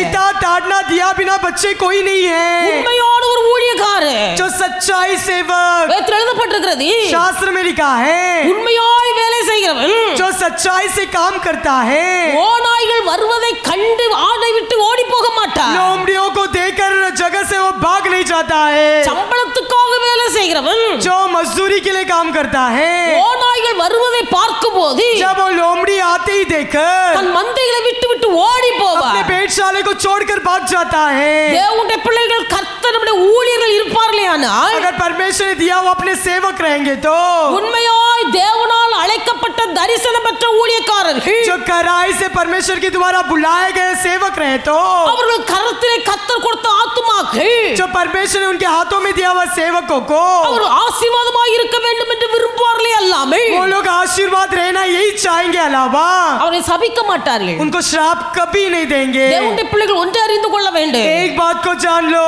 நீங்கள் ஆசீர்வாதமாய் இருக்க வேண்டும் என்பதற்காகவே आप लोग आशीर्वादित रहना इसीलिए உங்களுக்கு தகப்பன் ஸ்தானத்தில் வைக்கப்பட்டிருக்கிற ஊழியர்கள் जो तुम्हारे ऊपर पिता कहलाने वाले रखने वाले सेवक के ऊपर உங்களை கண்டிக்கிறார்கள், உங்களை சிட்சிக்கிறார்கள். तुम्हें वो लोग तुम्हें डांटते हैं और ताड़ना करते हैं. உலகத்துல சொல்லுவார்கள், संसार में ऐसे कहते हैं, ஒரு கோழி மிதித்து குஞ்சு சாவதில்லை, अगर मुर्गी अपने बच्चों को लात मारकर वो कभी मरता नहीं है. கோழி குஞ்சை மிதித்து குஞ்சு சாவது கிடையாது. मुर्गी अपने बच्चों को दबाकर मुर्गी कभी मरता नहीं है. தேவனுடைய பிள்ளைகள் உங்களை சிட்சிப்பதினால் நீங்கள் ஒரு நாள் கெட்டு போக மாட்டீர்கள். तुम्हें ताड़ना देने के कारण तुम कभी बिगड़ नहीं जाओगे. உங்களை உணர்த்துவதினால் கண்டிப்பதினால் நீங்கள் ஒரு நாள் கெட்டு போக மாட்டீர்கள். तुम्हें डांटने के द्वारा तुम्हें ताड़ना के द्वारा तुम कभी बिगड़ेंगे नहीं. உங்களை எச்சரிப்பதும் குட்டுவதும் தண்டிப்பதும் உங்கள் ஆசீர்வாதத்துக்காக. तुम्हें डांटना, तुम्हें ताड़ना देना, तुम्हें शिक्षा देना ये सेवकों का काम है. அதனால் ஆண்டுடைய பிள்ளைகள் இந்த நகோமி மாமியாருக்கு ஒப்புமையாக சொல்லப்பட்டிருக்கிறது. ये नहोमी सेवक की तुलना में कहा गया है. அவள் மாமியாரா இருந்தாலும் भले वो सास रहने पर भी அது ஊழியக்காரருக்கு ஒப்புமையாய் वो சொல்லப்பட்டிருக்கிறது. सेवक के तुलना में कहा गया है. இந்த நகோமி தன் மருமகளுக்கு நன்மையை தேடும் போது ये नहोमी अपने बहू के लिए भलाई ढूंढती है. ஒரு ஊழியக்காரன் தன் ஜனத்துக்கு நன்மையை தேடாது இருப்பானோ? क्या सेवक अपनी प्रजा को भलाई नहीं ढूंढेगा? தேவனுடைய பிள்ளைகள் நிச்சயமாய் அழைக்கப்பட்ட உண்மை உள்ள ஊழியன் தன் விசுவாசிகளுடைய நன்மையை தேடுவார். निश्चय से जो बुलाया गया चुना गया वह सेवक अपने प्रजा के लिए वो भलाई ढूंढेगा. அல்லேலூயா, हालेलुया, அல்லேலூயா, हालेलुया, அல்லேலூயா. हालेलुया. கர்த்தர் கூட இருப்பது ஒரு ஆசீர்வாதம். परमेश्वर हमारा साथ रहना ये हमारे लिए आशीर्वाद है. கர்த்தர் கூட இருப்பது ஒரு நன்மை. परमेश्वर हमारा साथ रहना ये हमारे लिए भलाई அவர் है. கூட இருந்தால் உங்கள் போக்குவரத்து எல்லாவற்றையும் பாதுகாப்பார். परमेश्वर हमारे साथ रहते समय हमारा आने जाने में परमेश्वर रक्षा करता है. அவர் உங்கள் கூட இருந்தால் உங்கள் சந்ததியை ஆசீர்வதிப்பார். परमेश्वर हमारे संग रहते समय हमारी पीढ़ी को परमेश्वर आशीर्वाद करता है. அவர் உங்கள் கூட இருந்தால் உங்கள் வீட்டுக்குள்ள ரட்சிப்பும் சந்தோஷமும் பெருகி இருக்கும். परमेश्वर हमारे साथ रहे तो हमारे घर पर उद्धार और जय जयकार का ललकार होगा. தேவனுடைய பிள்ளைகள் கர்த்தர் உங்களுக்கு நன்மை செய்வாரானால் குழந்தை பாக்கியத்தை தருவார். परमेश्वर तुम्हारे जीवन में भलाई करे तो संतान का भाग्य देगा. அந்த குழந்தை பாக்கியத்தை நீங்கள் அழிக்க கூடாது. उस संतान के भाग्य को तुम्हें नष्ट नहीं करना அந்த है. குழந்தை பாக்கியத்தை அழிக்காதவர்களுடைய குடும்பம் தழைக்கும். जो संतान के भाग्य को जो नष्ट नहीं करते उनका परिवार और बढ़ेगा. கர்த்தர் தருகிற நன்மையை அழிக்கிறவருடைய குடும்ப வாழ்க்கை துளிர்க்காது. जो परमेश्वर जो भलाई देता है उनके परिवार में न कटौती नहीं होगी. வேதத்துல வாசிக்கிறோம், शास्त्र में पढ़ते हैं எஸ்ராவின் புஸ்தகம் इज़रा के पुस्तक அவருடைய 8வது அதிகாரம் उसके 8वां अध्याय 22வது வசனம் வாசியுங்கள். उसके 22वां वचन. வழியிலே சத்துருவை விலக்கி எங்களுக்கு துணை செய்யும்படிக்கு நான் ராஜாவினிடத்தில் சேவகரையும் குதிரை வீரரை கேட்க வெட்கப்பட்டிருந்தேன். எங்கள் தேவனுடைய கரம் நம்மை தேடுகிறவர்கள் எல்லார் மேலும் அவர்களுக்கு நன்மையாக இருக்கிறதென்றும் அவருடைய வல்லமையும் அவருடைய கோபமும் அவரை விட்டு விலகுகிறதென்றும்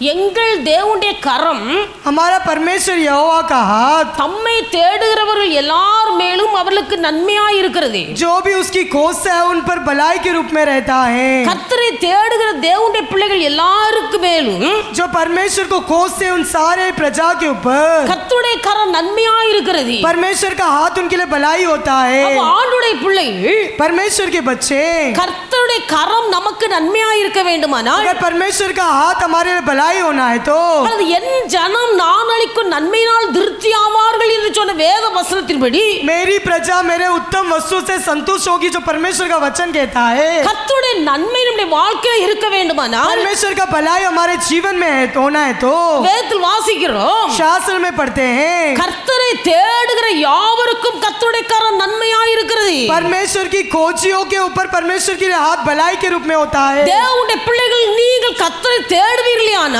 अगर तुम परमेश्वर को ढूंढोगे तो கர்த்தருடைய கரம் உங்களுக்கு நன்மையாய் இருக்கு. परमेश्वर का हाथ तुम्हारे लिए भलाई के रूप में होगा। அதனால தான் தாவீது சொன்னார், इसलिए दाऊद कहता है சிங்க குட்டிகள் கூட தாழ்ச்சி அடைந்து பட்டினியாய் இருக்கலாம், सिंह के जो जवान बच्चे हैं, वो तक भूखे रह जाएंगे, ஆனால் கர்த்தரை தேடுகிற எவருக்கும் ஒரு நன்மையும் குறைவுபடாது. परंतु यहोवा की खोजियों को किसी भली वस्तु की घटी नहीं होगी। தேவனுடைய பிள்ளைகளை கர்த்தரை தேடுவதற்கு ஒரு நன்மையும் குறைவுபடாது. जो परमेश्वर की खोज है उनको कोई भलाई की कमी नहीं होगी। யோபு என்ற ஒரு பக்தன் இருக்கிறார். अय्यूब कर एक भक्त அந்த है। யோபு பக்தனை பார்த்து அவன் தோழர் சிநேகிதர் சொல்லுகிறார், अय्यूब भक्त के देखकर उसके मित्र लोग कहते हैं வாழ்க்கையில பலவிதமான நஷ்டங்கள் வந்த காரணத்தினால் उसके जीवन में एक के ऊपर नष्ट होने के कारण அவனுடைய சிநேகிதரில் ஒருவன் யோபுவை பார்த்து சொல்லுகிறார், उसके दोस्त में से एक व्यक्ति अय्यूब को देखकर कहता है நீர் அவரோடு பழகி சமாதானமாயிரு, तू उसके संगति रखकर शांति के साथ रहे, அப்பொழுது உமக்கு நன்மை உண்டாகு. तब तेरे लिए भलाई होगा। யோபுவை பார்த்து சொல்லுகிறார், अय्यूब को देखकर कहते நீ हैं கர்த்தரோடு பேசி கர்த்தரோடு பழகி நான் சந்தோஷமா சமாதானமாயிரு, तू परमेश्वर के साथ संगति रखकर शांति के साथ நீ रहे, கர்த்தரோடு பழகி சமாதானமாயிரு, तू परमेश्वर के संग रहकर संगति के साथ रहे, அப்பொழுது உமக்கு நன்மை உண்டாகு. तब तेरे जीवन में भलाई होगा।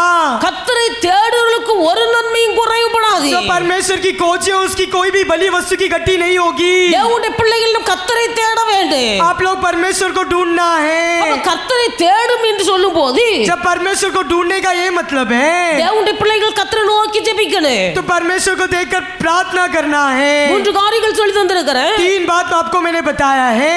கர்த்தருடைய நன்மை நமக்கு கிடைக்க வேண்டுமானால் परमेश्वर का भलाई हमें मिलना है तो கர்த்தர் நம்மோடு கூட இருக்கணும். परमेश्वर हमारे संग रहना है। கர்த்தர் நன்மை நமக்கு வேண்டுமானால் अगर परमेश्वर की भलाई हमें चाहिए हो तो தெய்வ பயத்தோடு கர்த்தர் நமக்கு தருகிற ஆசீர்வாதத்தை நம்ம அழித்து போடக்கூடாது. परमेश्वर के भय के साथ परमेश्वर के आशीर्वाद को हमें नष्ट नहीं करना है। கர்த்தர் நமக்கு நன்மை செய்ய வேண்டுமானால் परमेश्वर हमें भलाई करना है तो தேவனுடைய பிள்ளைகள் நம் கர்த்தரை தேடணும். हम परमेश्वर को ढूंढना है। அப்ப கர்த்தரை தேடும் போது என்ன சொல்றேன்? परमेश्वर का ढूंढने का ये है, தேவனுடைய பிள்ளைகள் வேதத்தில் வாசிக்கிறோம், जब शास्त्र में हम पढ़ते हैं கர்த்தர் நம்மை நினைவு கூறணும். परमेश्वर हमें स्मरण करना है।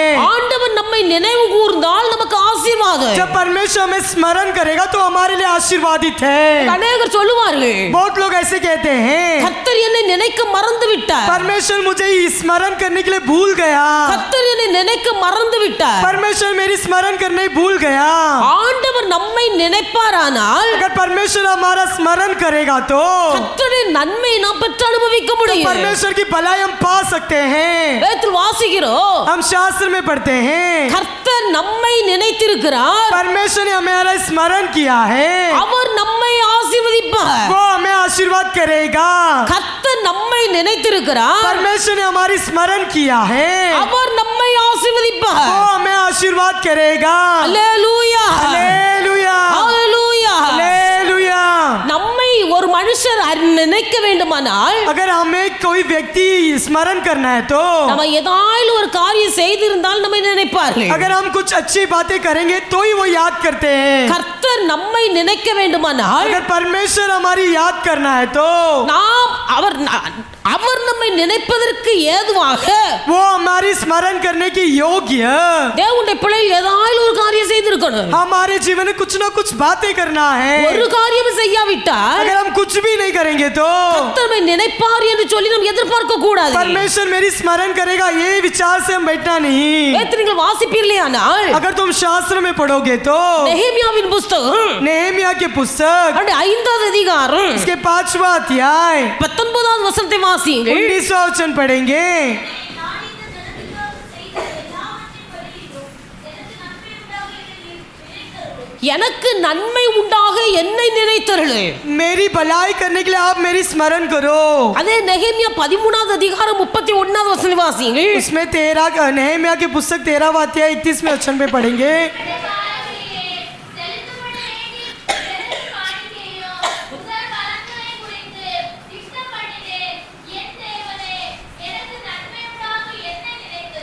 என் தேவனே हे मेरी परमेश्वर எனக்கு நன்மை உண்டாக என்னை நினைத்தருளு. मेरी भलाई होने के लिए आप मेरी स्मरण करो. ஆண்டவர் நினைத்தால் தான் நமக்கு நன்மை கிடைக்கும். परमेश्वर हमारी स्मरण करेगा तो ही हमें भलाई मिलेगा. கர்த்தர் நம்மை நினைத்திருக்கிறார், அவர் நம்மை ஆசீர்வதிப்பார். परमेश्वर ने हमारी स्मरण किया, उसने हमें आशीर्वाद किया है. கர்த்தரிடத்தில் நன்மையை பெற்றுக்கொள்ள வேண்டுமானால் परमेश्वर के हाथों से हमें भलाई पाना है तो கர்த்தாவே என்னை நினைத்தருளு. हे परमेश्वर मेरी स्मरण कर, எனக்கு நன்மை செய்ய. मेरी भलाई कर. அப்ப என்னை நினைத்தருளும் என்று சொல்ல வேண்டுமானால் अगर मेरी भलाई कर कर कर कहना है तो ஏதாயிலும் ஒன்று கர்த்தருக்காய் செய்திருக்க வேண்டும். कुछ बातें हम परमेश्वर के लिए करना है. கர்த்தருக்கு எதை செய்கிறோம்? परमेश्वर के लिए हम क्या करते हैं? கர்த்தர் நம்மை பார்க்கிறார். परमेश्वर हमें देखता है. கர்த்தருக்காக செய்து கொண்டிருந்த காரியத்தை நிறுத்திவிட்டார். परमेश्वर के लिए हम जो करते थे उससे भी हमने रोक लगा दी. தேவனுடைய பிள்ளைகள் கர்த்தர் நம்மை பார்க்கிறார். परमेश्वर हमें देखता है. ஒரு இமைப்பொழுது நேரம் கர்த்தர் நம்மை மறப்பாரானால் अगर एक पल भर के लिए परमेश्वर हमें भूल जाए तो நம்முடைய வாழ்க்கை நாசமாய் போகும். हमारा जीवन पूरी तरह से नष्ट हो जाएगा. கர்த்தர் நம்மை நினைவில் வைத்திருக்கிறபடினால் தான் இன்றைக்கு நாம் நிர்மூலமாக நிலைத்திருக்கிறோம். परमेश्वर ने हमें स्मरण किया इसलिए हम नष्ट हुआ भी नाम बैठे हैं. எனக்கு நன்மை உண்டாக என்னை நினைத்தருளே. मेरी भलाई करने के लिए आप मेरी स्मरण करो. கர்த்தர் நினைத்தருள வேண்டுமானால் நம்மிடத்தில் சில காரியங்கள் நற்கிரியைகள் உண்டாயிருக்க வேண்டும். परमेश्वर हमें स्मरण करना है तो हमारे अंदर भी कुछ अच्छी वस्तुएं होना है. சாதாரண வாசல் காவலாளியாய் மொர்தெகாய் அரண்மனையிலே உட்கார்ந்திருந்தார். जो साधारण से एक वॉचमैन मोर्देकाई एक महल के द्वार में बैठा था. அந்த அரண்மனை வாசல்லே வாசல் காவலாளியாய் இருந்தவன் जो उस महल की रक्षा करने वाला वो मोर्देकाई ராஜாவின் கொழுமண்டபத்தில் வீற்றிருக்கக்கூடிய அளவுக்கு உயர்த்தப்பட காரணம் என்ன? राजा के दरबार तक ऊंचा उठने का कारण क्या था? ராஜாவை 2 பேர் கொலை செய்ய எத்தனம் பண்ணினார்கள். राजा को 2 जन घात करने के लिए प्रयत्न किए. இந்த காரியத்தை மொர்தெகாய் ராஜா எஸ்தரிடத்தில் அறிவித்தார். इस बातों को मोर्देकाई ने एस्तर को बताया. மொர்தெகாயின் பெயரால் இந்த காரியம் ராஜாவுக்கு தெரியப்படுத்தப்பட்டது. मोर्देकाई के द्वारा इस बातों को राजा को बताया. ராஜாவின் 4ஆம் புத்தகத்தில் எழுதி வைத்தார். राजा ने अपने इतिहास के पुस्तक में लिख कर रखा. நாட்கள் கடந்து போனது. दिन बीत गया. ஒரு நாள் ராஜாவுக்கு தூக்கம் வரவில்லை. एक दिन राजा को नींद नहीं आया. ஞாபக புத்தகத்தை 4ஆம் புத்தகத்தை எடுத்து கொண்டு வர சொல்லி उसने इतिहास के पुस्तक को ले आने के लिए कहा. அதை வாசிக்க சொன்னார். उसे पढ़ने के लिए कहा. மொர்தெகாய் செய்திருந்த நன்மை அதில் எழுதப்பட்டிருந்தது. मोर्देकाई ने किया हुआ भलाई उस पर लिखा था. மொர்தெகாய் செய்த நன்மைக்கு அவர் பிரதிபலன் கொடுக்கப்படவில்லை. मोर्देकाई ने जो भलाई किया था उसके प्रतिफल उसको कुछ नहीं दिया था. ராஜா கனம் பண்ணக்கூடிய மனுஷனாக மொர்தெகாய் தெரிந்தெடுக்கப்பட்டார். राजा के द्वारा आदर पाया हुआ मोर्देकाई चुना गया. கர்த்தர் மொர்தெகாயை ஆசீர்வதித்து உயர்த்தினார். मोर्देकाई को परमेश्वर ने आशीर्वाद कर कर उन्नति की. மொர்தெகாயை நினைவு கூற வைத்தது அவன் செய்த நன்மை. मोर्देकाई को स्मरण दिलाने वाला रखा उसने किया हुआ भलाई. தேவனே எனக்கு நன்மை உண்டாக என்னை நினைத்தருளு. हे परमेश्वर मेरे लिए भलाई के लिए मुझे स्मरण நாம் कर. ஜெபிக்கலாம். हम प्रार्थना कर सकते हैं. எதை வைத்து கர்த்தர் நம்மை நினைப்பார்? क्या रखकर तुम्हारे लिए परमेश्वर स्मरण कर सकता है? கர்த்தர் நம்மை நினைப்பதற்கு நாம் ஏதாயிலும் கர்த்தருக்கு செய்ததுண்டா? अगर परमेश्वर हमें स्मरण करना है तो हमने क्या किया परमेश्वर के लिए? தேவனுடைய பிள்ளைகள் நம்ம ஆராய்ந்து பார்க்க हमें अपने வேண்டும். आप को जांच कर देखना है. எசேக்கியா ராஜா வியாதிப்பட்டு மரண படுக்கையில இருந்தார். ऐसे क्या राजा मृत्यु के हाल में वो था. ஆனா எசேக்கியா உயிரோடு இருந்த நாட்களில் जब ऐसे क्या जीवित था, கர்த்தருக்கு முன்பாக உத்தமமும் மன உண்மையுமாய் வாழ்ந்தார். परमेश्वर के सामने खराई और मन की सच्चाई से जिया। அவனை பார்த்து கர்த்தர் சொல்லிவிட்டார். उसे देखकर ही परमेश्वर ने बताया, தீர்க்கதரிசி வந்து சொன்னார், भविष्यद्वक्ता आकर कहता है, உன் வாழ்க்கையை ஒழுங்குபடுத்து, तेरे सारे घरों की बातों को ठीक कर, உன் வீட்டு காரியத்தை ஒழுங்குபடுத்து, तेरे सारे घर के बातों को सही कर, நீ சாக போகிறாய். तू मरने वाला है। இந்த வார்த்தை கேட்டபோது जैसे ये शब्द सुना, எசேக்கியா ராஜா சுவர்புறமாய் திரும்பி ऐसे क्या राजा दीवार की ओर फिरकर அவர் அழுகிறார். वो रोता है। எசேக்கியா மிகவும் அழுதார். ऐसे क्या बहुत ही रोने लगा। ஆண்டவரை பார்த்து சொன்னார், वो परमेश्वर को देखकर कहता है, ஆண்டவரே நான் உமக்கு முன்பாக ए परमेश्वर मैं आपके सामने எவ்வளவு உண்மையும் மனநேர்மையுமாய் நடந்தேன் कितना ही सच्चाई और मन की खराई से चला था, என்பதை நீர் நினைத்தருள். इस बातों को आप स्मरण करो। தன்னுடைய வாழ்க்கையிலே கர்த்தரிடத்தில் நினைப்பூட்டக்கூடிய காரியம் ஒன்று இந்த எசேக்கியா ராஜாவிடத்தில் இருந்தது. उससे परमेश्वर को स्मरण दिलाने वाली बातें उसके जीवन में था। கர்த்தரை நினைத்தருளினார். परमेश्वर ने उसको स्मरण किया। அவன் ஆயுசு நாட்களோடு கூட கர்த்தர் 15 வருஷத்தை கூட்டி சேர்த்தார். उसके आयु के वर्ष 15 साल और बढ़ा के दिए। தேவனுடைய பிள்ளை கர்த்தர் உன்னை நினைப்பதற்கு உன்னிடத்தில் ஏதாயிலும் இருக்கிறதா? क्या परमेश्वर तुम्हें स्मरण करने के लिए तुम्हारे पास परमेश्वर के लिए कुछ है? நம்ம நினைக்கிறோம் கர்த்தர் நம்மை நினைப்பார். हम ये सोचते हैं कि परमेश्वर मेरी स्मरण करे। பூமியிலே வாழ்கிற நாட்களில் நீங்கள் கர்த்தருக்காக நன்மை செய்ய வேண்டும். पृथ्वी में जिस दिन तक जी रहे उस दिन तक तुम भलाई करो।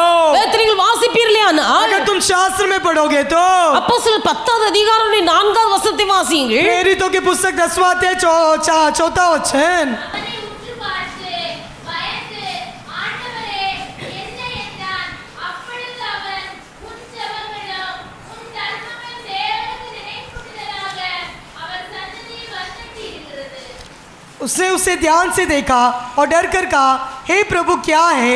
उसने उससे कहा, तेरी प्रार्थना है और तेरा दान स्मरण के लिए परमेश्वर के सामने पहुंचा है।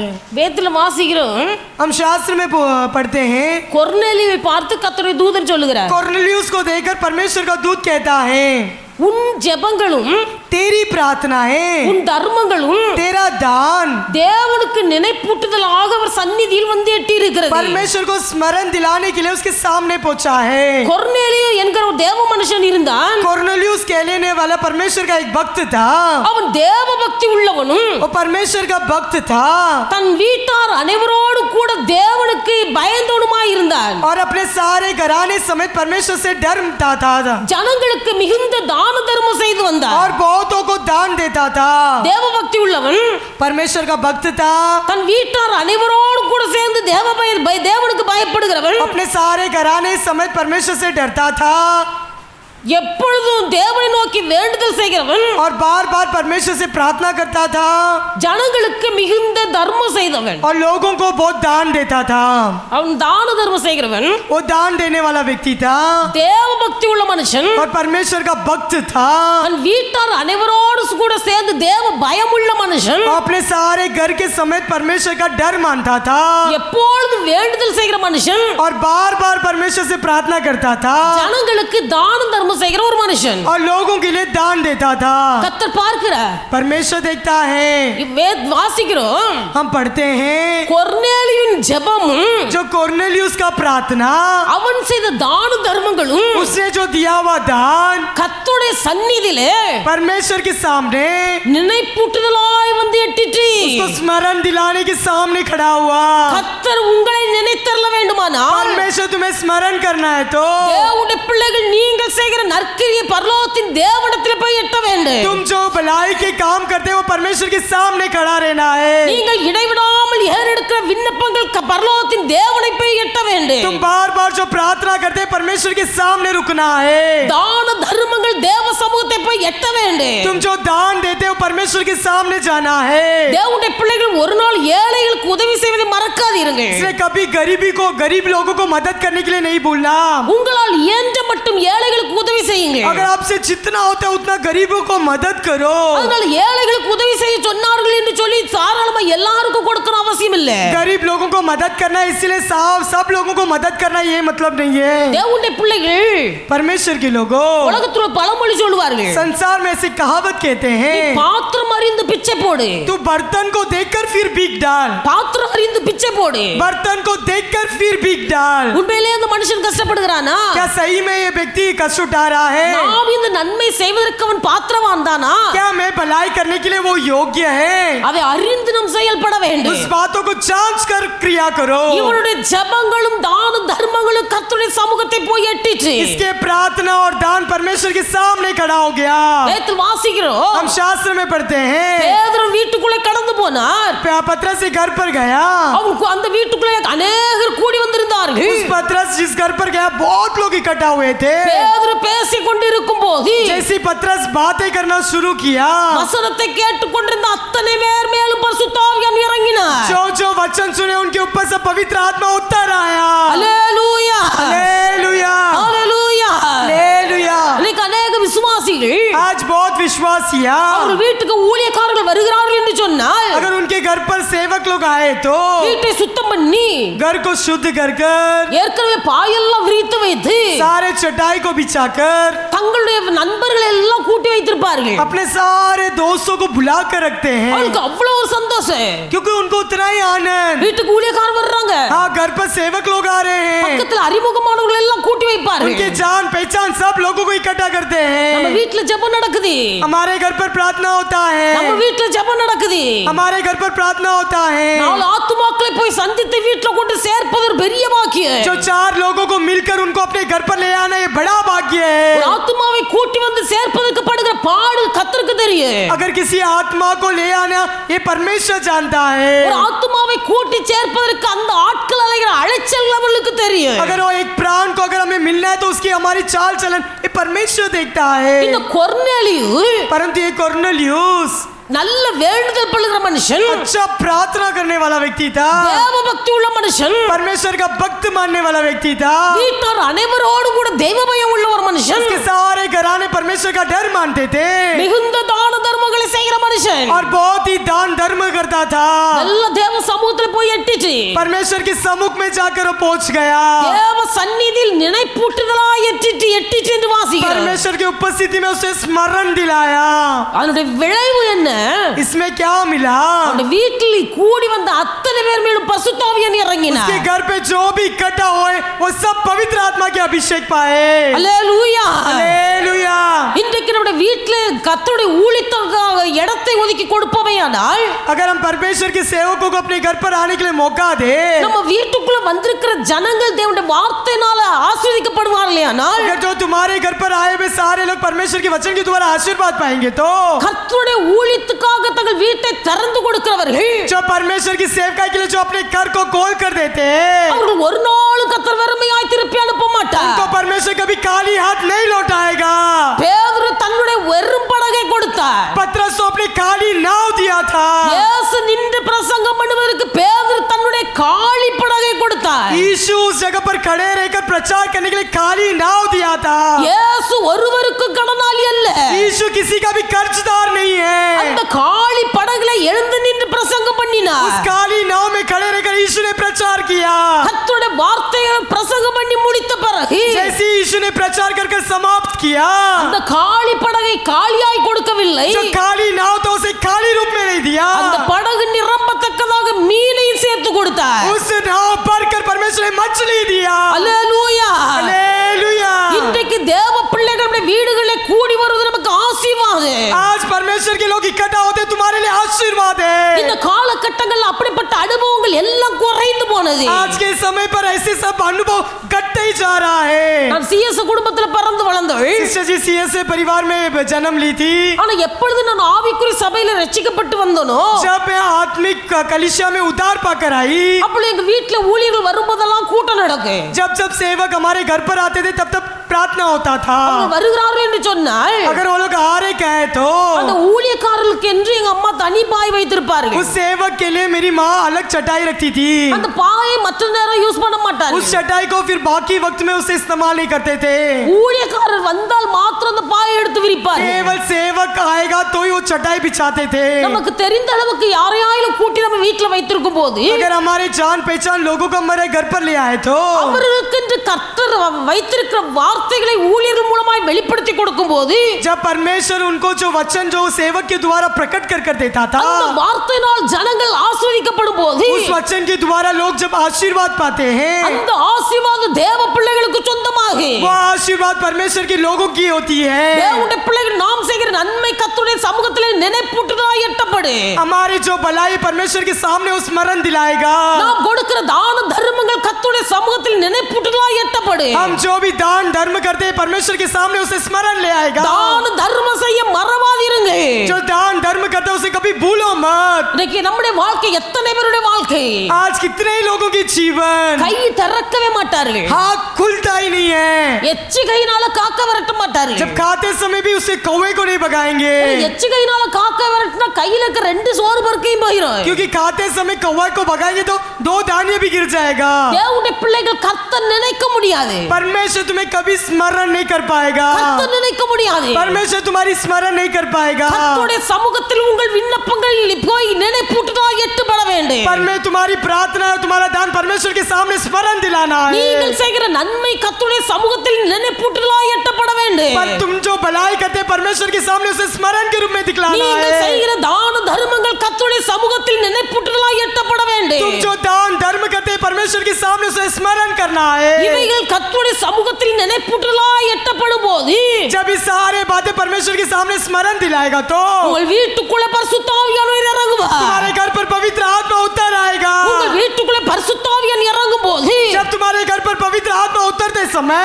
உங்களுக்கு மட்டுமல்ல केवल तुम्हारे लिए नहीं, உங்களோடு சேர்ந்து இருக்கிற அத்தனை பேருக்கும் அது ஆசீர்வாதம். तुम्हारे साथ रहने वाले सब लोगों के लिए वो आशीर्वादित होगा. தேவனுடைய ஊழியத்துக்காக வீட்டை திறந்து கொடுக்கிறவர்கள் பாக்கியவான்கள். जो परमेश्वर के लिए सेवकाई के लिए अपने घर खोल कर देते वो लोग धन्य लोग हैं. தேவனுடைய ஊழியத்துக்காக தங்கள் வீட்டை திறக்க கொடுக்கிறவர்கள் जो பாக்கியவான்கள். परमेश्वर की सेवकाई के लिए अपने घर खोल कर देखते वो लोग धन्य लोग हैं. அதோட ஆசீர்வாதத்தை தேவனுடைய பிள்ளைகள் அனுபவிப்பார்கள். परमेश्वर की आशीर्वाद वो लोग अनुभव करेंगे. அல்லேலூயா हालेलुया அல்லேலூயா. हालेलुया. தேவனுடைய பிள்ளைகள் வேதத்தில் வாசிப்போமேயானால் अगर हम शास्त्र में पढ़ोगे तो நேரம் இல்ல, நான் சீக்கிரம் சொல்லி முடிக்கிறேன். समय नहीं है, मैं जल्दी बताती हूँ. தொர்கால் என்கிற ஒரு ஸ்திரீ இருந்தாள். दोरकास कर एक बहन थी. அந்த தொர்கால் ஒரு ஷீஷி என்று எழுதப்பட்டிருக்கிறது. दोरकास एक चेले के रूप में बताया जा रहा அந்த है. தொர்கால் वो दोरकास அவள் ஒரு நாள் மரித்து போனாள். वो एक दिन मर गई. அவள் மரித்த போது जब वो मर गई थी அவளை குளிப்பாட்டி மேல் வீட்டறையிலே வைத்திருந்தார்கள். उसको निलाकर ऊपरी कमरा पर रखा था. பேதுரு வந்தார். पतरस आया. பேதுரு வந்தபோது जैसी पतरस आया அவளை சுற்றி இருந்த ஜனங்கள் उसके चारों ओर जो लोग थे பேதுருவிடத்தில் வருகிறார்கள். पतरस के पास आते हैं. பேதுருவிடத்தில் வந்து காண்பிக்கிறார்கள். पतरस के पास आकर दिखाते हैं. இந்த தொர்கால் உயிரோடு இருந்த நாட்களிலே जब ये दोरकास जीवित थी அவள் செய்த அங்கியை பாரு. उसने जो सिलाया हुआ वस्त्र को देखो. அவள் செய்து வைத்திருக்கிற வஸ்திரங்களை பாரு. देखो उन्होंने सिलाया हुआ वस्त्रों को देखो. அவள் செய்த நற்கிரியைகளை எடுத்து சொல்லுகிறார்கள் ஜனங்கள். उसने की हुई अच्छी भलाई बातों को बताते हैं. தேவனுடைய பிள்ளைகள் செத்தாலும் சாட்சி சொல்லக்கூடியவர்கள் இருக்கிறார்கள். मरने पर भी गवाही देने वाले लोग हैं. அவனுடைய பிள்ளைகள் செத்து போனா யார் சாட்சி சொல்லுவா? मर गया तो कौन गवाही देगा? இன்னைக்கு செத்து போனா சாட்சி சொல்ல ஆள் இருக்காது. अगर जो मर जाते हैं उनके बारे में गवाही देने के लिए कोई नहीं है. விசுவாசிகளிடம் செத்து போனா 4 பேராவது சாட்சி சொல்லட்டு. अगर विश्वासी अगर कोई मर भी जाए हमारे बारे में गवाही देने के लिए 4 जन हो. எச்சிகை என்று காக்க விரட்டாதவர்கள், क्योंकि जो खाते समय कौवे को नहीं भगाने वाले लोग, யாரும் வேண்டாம் என்று தனிமையாய் இருக்கிறவர்கள், कोई भी नहीं चाहिए हम अकेले ऐसे कहने वाले लोग. செத்து போனா சாட்சி சொல்ல கூட ஆள் இருக்காது. अगर तुम मर भी जाएंगे तुम्हारे लिए गवाही बोलने वाला कोई नहीं होगा. தொர்கால் செத்து போனாள். दोरकास मर गई. அவள் செய்த வஸ்திரங்களை, उसने जो बनाया हुआ वस्त्र को, அவள் செய்த அங்கிகளை उससे पहना हुआ उसने जो बनाया हुआ कपड़ा வேதத்தில் को கொண்டு காண்பிக்கிறார்கள். परमेश्वर के उनके सेवक के पास दिखाते हैं தொர்க்காள் உயிரோடு இருந்த நாட்கள்ல जब दोरकास जीवित थी பரிசுத்தவான்களுக்கு அங்கி தைத்து கொடுத்தாய், पवित्र लोगों के लिए उसे अंगी सिला कर दिया, பரிசுத்தவான்களுக்கு ஜிப்பா தைத்து கொடுக்கிறாய். पवित्र लोगों के लिए चिप्पा सिला कर दी, தேவனுடைய பிள்ளைகள் அவள் தையல் கலையை பற்றி கடித்து கொண்டாய். क्योंकि वो एक अच्छी सिलाने वाली थी। அவள் பரிசுத்தவான்களுக்கு அங்கிகளையும் வஸ்திரங்களையும் தைத்து கொடுக்கிறாய். पवित्र लोगों के लिए वो कपड़ा सिला कर देती थी, மற்றவர்களுக்கு அங்கிகளையும் வஸ்திரங்களையும் தைத்து கொடுக்கிறாய். दूसरे लोगों के वस्त्र सिला कर देती थी। அவள் உயிரோடு இருந்த நாட்களில் இதெல்லாம் செய்தாலே जब जीवित थी से ये सब काम उसे किया था। இது தேவ சமூகத்தில் நினைப்பூட்டுகிறார்கள். परमेश्वर के सामने इस बातों को स्मरण दिलाया। மரித்து போனால் मर गई, அட பேதுரு தொர்க்காளை பார்த்து परंतु पतरस दोरकास को देखकर கையை பிடித்து उसके हाथ पकड़कर எழுந்திரு என்று சொன்னார். उठ जा कर कहा, மரித்து போன தொர்க்காள் உயிரோடு जो எழும்பினாள். मर गई थी दोरकास फिर से जीवित उठी। தேவனுடைய பிள்ளை நீ செய்கிற நற்காரியம் உன்னை உயிரோடு எழுப்பு. तू जो भलाई काम करता है वो तुझे जीवित उठाएगा। நீ செய்கிற நற்கிரியைகள் தேவனுடைய சமூகத்தில் நினைப்பூட்டுதலாய் காணப்படு. तेरे जो भले काम है परमेश्वर के समूह उसे याद दिलाएगा। நான் இதையெல்லாம் செய்தேன் என்று சொல்லி நீ நினைத்தருளு. ये सब तो आपने किया कर परमेश्वर के सामने स्मरण दिलाएगा। தேவனுடைய பிள்ளை உன்னால் சொல்ல முடியாவிட்டால் भले आप लोग न कहे, உன் நற்கிரியைகளை பார்த்தவர்கள் அனுபவித்தவர்கள் உனக்காக ரெக்கமெண்ட் பண்ணுவார்கள். जो तेरी भलाई को अनुभव किए देखे इस बातों को वो गवाही के रूप में कहेंगे। உனக்காக ஒரு ஆபத்து என்று ஒன்று வரும்போது जब तुम्हें कोई विपत्ति आते समय நீ செய்த நற்கிரியைகளை நினைத்து तूने जो किया वो भलाई को सोचकर உனக்காக ஜனங்கள் வேண்டுதலை பரிந்து பேசுவார்கள். आपके लिए विनतियों में वो सिफारिश करेंगे। உயிரோடு இருக்கிற நாட்களில் 4 பேருக்கு நன்மை செய்வு. जब तक हम जीवित रहेंगे 4 लोगों के लिए भलाई करेंगे। அல்லேலூயா, हालेलुया, அல்லேலூயா. हालेलुया। தேவனுடைய பிள்ளைகள் நம்ம ஞானமா இருக்கணும். परमेश्वर के बच्चे बड़े ध्यान से रहना है। நூற்றுக்கு அதிபதி ஒருவன் இருந்தான். एक सूबेदार था, அவனுடைய வேலைக்காரன் வியாதியா இருக்கிறான். उसका नौकर बीमारी हो गया। அவன் வியாதியா இருக்கிறான் என்று அறிந்து वो बीमार है करके जानकर அவன் தன் மூப்பர்களில் சிலரை இயேசுவிடத்தில் அனுப்பி वो अपने बड़े लोगों को यीशु के पास भेजकर நீர் வந்து என் வேலைக்காரனை சுகமாக்க வேண்டும் என்று சொல்லி அனுப்பினார். आप यीशु आकर मेरे नौकर को चंगा करने के लिए उसने विनती किया। அப்ப அவங்க வந்து இயேசுவிடத்தில் சொல்லும்போது சொல்லுகிறார்கள், वो लोग यीशु के पास आकर कहते हैं, ஆண்டவரே स्वामी இந்த நூற்றுக்கு அதிபதியுடைய வேலைக்காரனுக்கு நீ சுகம் கொடுக்க அவன் பாத்திரவானாய் இருக்கிறார். क्योंकि वो सूबेदार के नौकर को चंगाई करने के लिए वो योग्य है।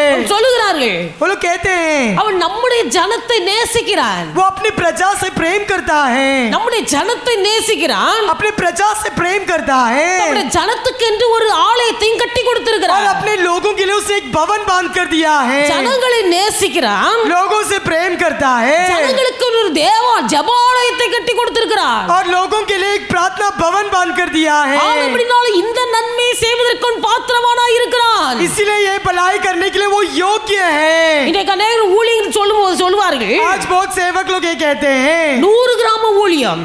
जो 100 दिनों का ग्राम का सेवा, அவர்கள் சொல்லுகிறார்கள், वो लोग कहते हैं எந்தெந்த கிராமங்கள்ல ஆலயம் இல்லையோ जिन जिन गांवों पर ये मंदिर नहीं है அந்தந்த கிராமங்கள்ல போய் ஜெபாலயத்தை கட்டி கொடுக்கிறோம்.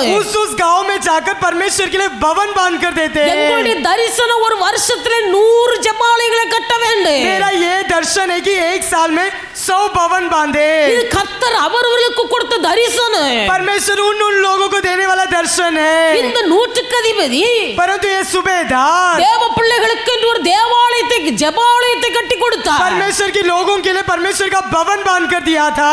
இவனால் அனுப்பப்பட்டவர்கள் கர்த்தரிடத்தில் போய் பரிந்து பேசுகிறார்கள். उन लोग यीशु के पास सिफारिश करते हैं, இவனுக்கு நீர் இந்த நன்மை செய்வதற்கு பாத்திரவானாய் இருக்கிறார். आप ये भलाई करने के लिए वो योग्य है, அவனுடைய ஜனங்களை நேசிக்கிறார். क्योंकि वो अपने प्रजा से प्रेम करता है। ஜனங்களுக்கு ஒரு ஜெபாலயத்தை கட்டி வைத்திருக்கிறார். अपने लोगों के लिए परमेश्वर का भवन बांध कर दिया है। இதெல்லாம் நீ நினைத்தருளி ये सारी बातों को स्मरण कर வேலைக்காரனுக்கு நீ சுகம் கொடுக்க வேண்டும். उस सेवक को आप चंगाई दीजिए। தேவனுடைய பிள்ளைகள் ஆண்டவர் வாக்கு பண்ணினார், परमेश्वर ने हमें वायदा किया என் है, ஜனங்கள் நான் அளிக்கும் நன்மையினால் திருப்தியாவார்கள். मेरी प्रजा मेरे उत्तम वस्तुओं से संतुष्ट होगी। கர்த்தர் உங்களை நன்மையினால் திருப்தியாக்க வல்லவராய் परमेश्वर இருக்கிறார். तुम्हें भलाई से तृप्त करने के लिए वो सामर्थ्य है। உங்களை நன்மையினால் திருப்தியாக்க வல்லவராய் இருக்கிறார். आपको भलाई से भरने के लिए वो सामर्थ्य है। கர்த்தர் உங்களுக்கு நன்மை செய்யும் போது परमेश्वर तुम्हारी भलाई करते समय தேவனுடைய பிள்ளைகள் தாவீதை போல சொல்லணும், तुम भी दाऊद के समान कहना है, கர்த்தர் எனக்கு நன்மை செய்தபடினால் परमेश्वर ने मेरी भलाई की, इसीलिए நான் கர்த்தரை பாடுவேன். मैं परमेश्वर के लिए गाऊंगा।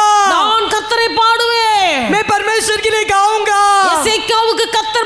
பள்ளத்தாக்கிலிருந்து ஒரு விடுதலை கொடுத்து हिजकिय्याह को मृत्यु के अंधलोक से छुड़ाकर 15 வருஷம் ஆயுசு நாட்களை கூட்டி கொடுத்த போது 15 साल आयु के दिन बढ़ाकर देकर எசேக்கியா சொன்னா, हिजकिय्याह कहता है நான் என் ஜீவனுள்ள நாளல்ல, मैं अपने जीवन भर இந்த மரணத்தின் கசப்பை நினைத்தே நடந்து इस கொள்ளுவேன். मृत्यु के कड़वापन को स्मरण कर कर जीऊंगा। தேவனுடைய பிள்ளைகள் கர்த்தருடைய கரத்திலிருந்து ஆசீர்வாதத்தை பெற்றுக்கொண்ட பிறகு जो परमेश्वर के हाथों से जब आशीर्वाद पाने के ஒரு बाद நாள் பெருமைக்கு இடம் கொடுக்க கூடாது. कभी भी घमंड के लिए जगह मत दो।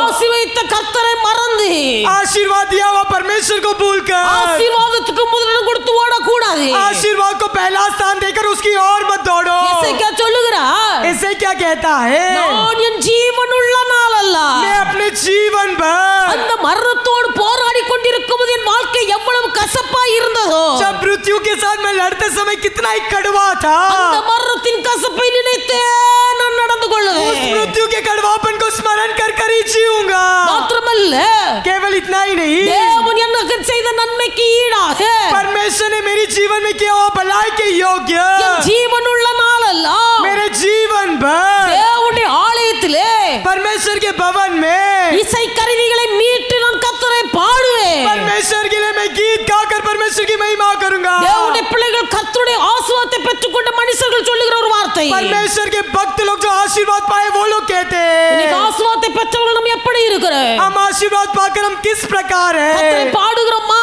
क्या हम परमेश्वर की गीत गाते என் हैं? ஜீவனுள்ள நாளெல்லாம் கர்த்தரை பாடுவேன். मैं अपने जीवन भर परमेश्वर की गीत गाऊंगा। என் ஜீவனுள்ள நாளெல்லாம் மரணத்தின் கசப்பை நினைத்தே நடந்து मैं கொள்ளுவேன். अपने जीवन भर में मेरी मृत्यु की कड़वापन को स्मरण कर कर जीऊंगा। என் ஜீவனுள்ள நாளெல்லாம் என்னை வெட்டி எடுத்த கண்மலையை மறக்க மாட்டேன். मेरे जीवन भर से खोद कर निकाला हुआ चट्टान को नहीं भूलूंगा। என் ஜீவனுள்ள நாளெல்லாம் என்னை தோண்டி எடுத்த துறவின் குழியாகிய கர்த்தரை நான் மறக்க மாட்டேன். मेरे जीवन भर मुझे खोद कर निकला हुआ उस कुएं को नहीं ढूंढूंगा। என் ஜீவனுள்ள நாளெல்லாம் கர்த்தரை ஆசீர்வதித்து உயர்த்தினால் நான் பெருமைக்கு இடம் கொடுக்க मैं மாட்டேன். जीवन भर परमेश्वर मेरी आशीर्वाद करे परंतु मैं घमंड के लिए जगह नहीं दूंगा। எல்லாரும் முழங்கால் படிடுவேன். हम सब घुटने में எல்லாரும் आएंगे, முழங்கால் படிடுவேன். हम सब घुटने में आएंगे। ஆண்டவர் நமக்கு தந்த வார்த்தை, परमेश्वर ने हमारे लिए दिया वचन என் है, ஜனங்கள் நான் அளிக்கும் நன்மையினால் मेरी திருப்தியாவார்கள். प्रजा मेरी उत्तम वस्तु से संतुष्ट होगी। கர்த்தர் அருளுகிற நன்மையினால் தேவ ஜனம் திருப்தியாகும். परमेश्वर की प्रजा अपनी भलाई से उत्तृप्त होती है। தேவனுடைய பிள்ளைகள் நன்மை என்பது பரத்திலிருந்து வருகிறது. भलाई जो है परमेश्वर की स्वर्ग से मिलती है। பரத்திலிருந்து வந்த நன்மை இயேசு.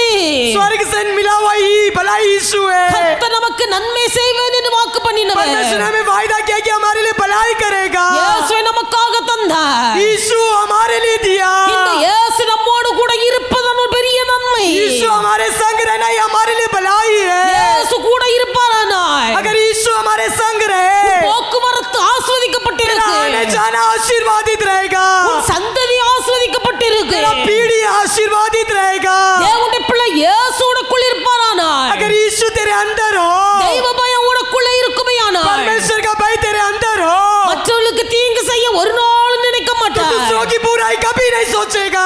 மற்றவர்களுக்கு கெடுதி செய்ய ஒரு நாளும் நினைக்க மாட்டார். दूसरों की बुराई करने के लिए कभी नहीं सोचेगा। கர்த்தர் தருகிற நன்மையாகிய கர்ப்பத்தின் கனியை அழிக்க மாட்டார். परमेश्वर जो भलाई का गर्भ फल को कभी नष्ट नहीं करेगा। தேவனுடைய பிள்ளை நீ கர்த்தரை தேடனு. तू परमेश्वर को ढूंढना है। கர்த்தரை தேடும் போது जब तू परमेश्वर को ढूंढते समय உன் வாழ்க்கை நீ கர்த்தருக்காக செய்த நற்கிரிகளை நினைவு கூர்ந்து तुझे तुम्हारे जीवन में जो भलाई करते हैं उसे स्मरण कर कर, ஆண்டவரே என்னை நினைத்தருளு. हे परमेश्वर मुझे स्मरण करो, எனக்கு நன்மை உண்டாக என்னை நினைத்தருளு.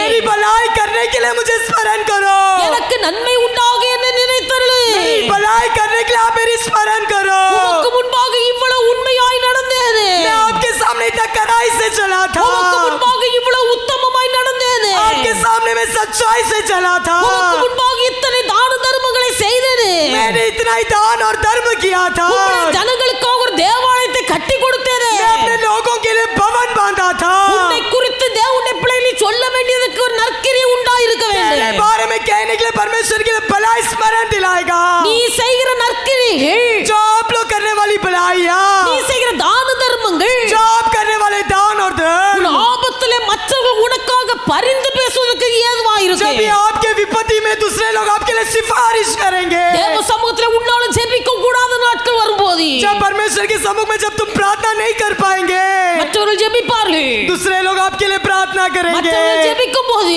जब दूसरे प्रार्थना करते நீ समय செய்த வேண்டுதல், जो आप लोग ने किया वो प्रार्थना நீங்கள் செய்த है, நற்கிரியைகள், आपने किया वो भलाइयाँ, நீங்கள் செய்த தான தர்மங்கள், जो आप लोग ने किया वो दान और धर्म, இவைகளெல்லாம் கர்த்தருடைய சமூகத்தில் நினைப்பூட்டி ஜெபிக்கும் போது ये सब परमेश्वर के सामने स्मरण दिलाने के लिए प्रार्थना करते समय கர்த்தர் நன்மையினால் உங்களை நிரப்புவார். परमेश्वर तुम्हें भलाई से भर देगा. கர்த்தர் நன்மையினால் உங்களை நிரப்புவார். परमेश्वर तुम्हें भलाई से भर देगा. என் ஜனமே, हमेशा நான் அளிக்கிற நன்மையினால் திருப்தி ஆவார்கள். मेरी प्रजा मेरे उत्तम वस्तु से संतुष्ट இந்த வேத होगी. வசனத்தின்படியே इस पवित्र वचन के अनुसार கர்த்தர் உங்களுக்கு நன்மை செய்வாராக. परमेश्वर तुम्हें भलाई करेगा. அவர் செய்கிற நன்மையினாலே जो करने वाली भलाई के कारण தேவனுடைய பிள்ளைகள் திருப்தியாய் இருப்பீர்களாக. तुम लोग संतुष्ट होगे. எல்லாரும் கரங்களை தட்டி கர்த்தருக்கு हम सब நன்றி ताली செலுத்துவோம். बजाकर परमेश्वर की महिमा करेंगे. ஹalleluya. हालेलुया. எல்லாரும் கரங்களை தட்டி கர்த்தருக்கு நன்றி हम செலுத்துவோம். सब ताली बजाकर परमेश्वर की महिमा करेंगे. ஹalleluya, ஹalleluya, ஹalleluya, ஹalleluya, ஹalleluya. என் ஜனங்கள் நான் அளிக்கும் நன்மையினால் திருப்தி அடைவார்கள் என்று சொன்னீர். ஹalleluya, ஹalleluya. உம்முடைய வார்த்தைகள் உம்முடைய பிள்ளைகள் ஒவ்வொரு வாழ்க்கையிலும் நிரந்தரமாய் தங்கட்டு. வாக்குத்தத்தங்கள் தேவ பிள்ளைகளுடைய வாழ்க்கையில சொந்தமாகட்டு. ஹalleluya, ஹalleluya. கர்த்தர் நல்லவர், ஆண்டவர் நல்லவர். ஆவியானவரே உம்முடைய கிருபை என்னாலும் உள்ளது. ஹalleluya, ஹalleluya. இயேசு நல்லவர். ஹalleluya. ஓ மகிமை மகிமை மகிமை மகிமை தேவ மகிமை இறங்கணுமையா. ஓ ரிஷலவரவ ரிபலரவ ஷலவரவலவரவ ரி பபக்கவ ஷப கந்தரி தேக்கதர பௌகர பௌரி கந்தரவதி துததரது ததர ஷதரதி ஓ மக தேவ ஷல ரிபலரவ ஷலவரவலவரவ. ஆவியானவரே உமக்கு நன்றி நன்றி நன்றி. ஹalleluya, ஹalleluya, ஹalleluya. ஆவியானவரே உமக்கு நன்றி. ஆவியானவரே உமக்கு நன்றி. இயேசு ராஜா உமக்கு நன்றி. ஹalleluya, ஹalleluya, ஹalleluya, ஹalleluya, ஹalleluya. எல்லாரும் கர்த்தரை ஸ்தோத்திரிப்போம். परमेश्वर को धन्यवाद करेंगे. धन्यवाद धन्यवाद என் ஜனங்கள் मेरी प्रजा நான் அளிக்கும் நன்மையினால் திருப்தி ஆவார்கள். मेरे द्वारा दिया जाने वाले संतुष्ट हो जाएंगे. கர்த்தர் தந்த நல்ல வார்த்தைக்காக परमेश्वर ने दिया हुआ इस अच्छे वचन के लिए நம்ம எல்லாரும் கர்த்தரை ஸ்தோத்திரிப்போம். सब परमेश्वर को धन्यवाद करेंगे. धन्यवाद धन्यवाद धन्यवाद धन्यवाद. கர்த்தருடைய கரத்திலிருந்து நன்மையை பெற்றுக்கொள்வதற்கு परमेश्वर के हाथों से भलाई पाने के लिए தகுதியுள்ள பாத்திரமாய் இருந்து हम योग्य पात्र बनने के लिए கர்த்தரிடத்தில் நன்மை பெற்று திருப்தியாய் வாழ परमेश्वर के हाथों से भलाई पाकर संतुष्ट होने के लिए परमेश्वर हमारे अनुग्रह देने के लिए நம்ம எல்லாரும் கர்த்தரை ஸ்தோத்திரிப்போம். परमेश्वर को धन्यवाद करेंगे. धन्यवाद धन्यवाद धन्यवाद धन्यवाद. பிதாவாகிய தேவனை ஸ்தோத்திரிப்போம். पिता परमेश्वर को धन्यवाद करेंगे. धन्यवाद धन्यवाद धन्यवाद. மார்னா இயேசு கிறிஸ்துவை पुत्र ஸ்தோத்திரிப்போம். यीशु मसीह को धन्यवाद करेंगे. धन्यवाद धन्यवाद பரிசுத்த धन्यवाद. ஆவியானவரை पवित्र ஸ்தோத்திரிப்போம். आत्मा जी को धन्यवाद करेंगे. धन्यवाद धन्यवाद. நம்ம எல்லாரும் எழுந்து நிற்போம். हम सब खड़े हो जाएंगे. கிருபையால் மாத்திரமே ஜீவிக்கின்றேன் நானே. கிருபையால் மாத்திரமே முன்னேறி செல்கின்றேனே. நன்றியே இயேசுவே, நன்றி பலி உமக்கே.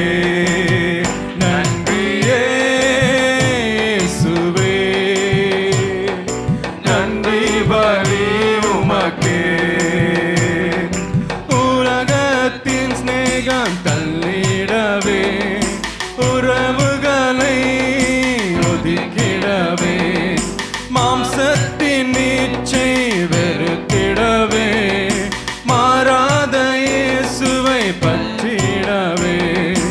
உலகத்தின் ஸ்நேகம் தள்ளிடவே, உறவுகளை ஒதுக்கிடவே, மாம்சத்தின் நீச்சை வெறுத்திடவே, மாறாத இயேசுவை பாற்றிடவே, முன்னேறி செல்லவே, முற்றிலும் ஜெயம் பெறுவே.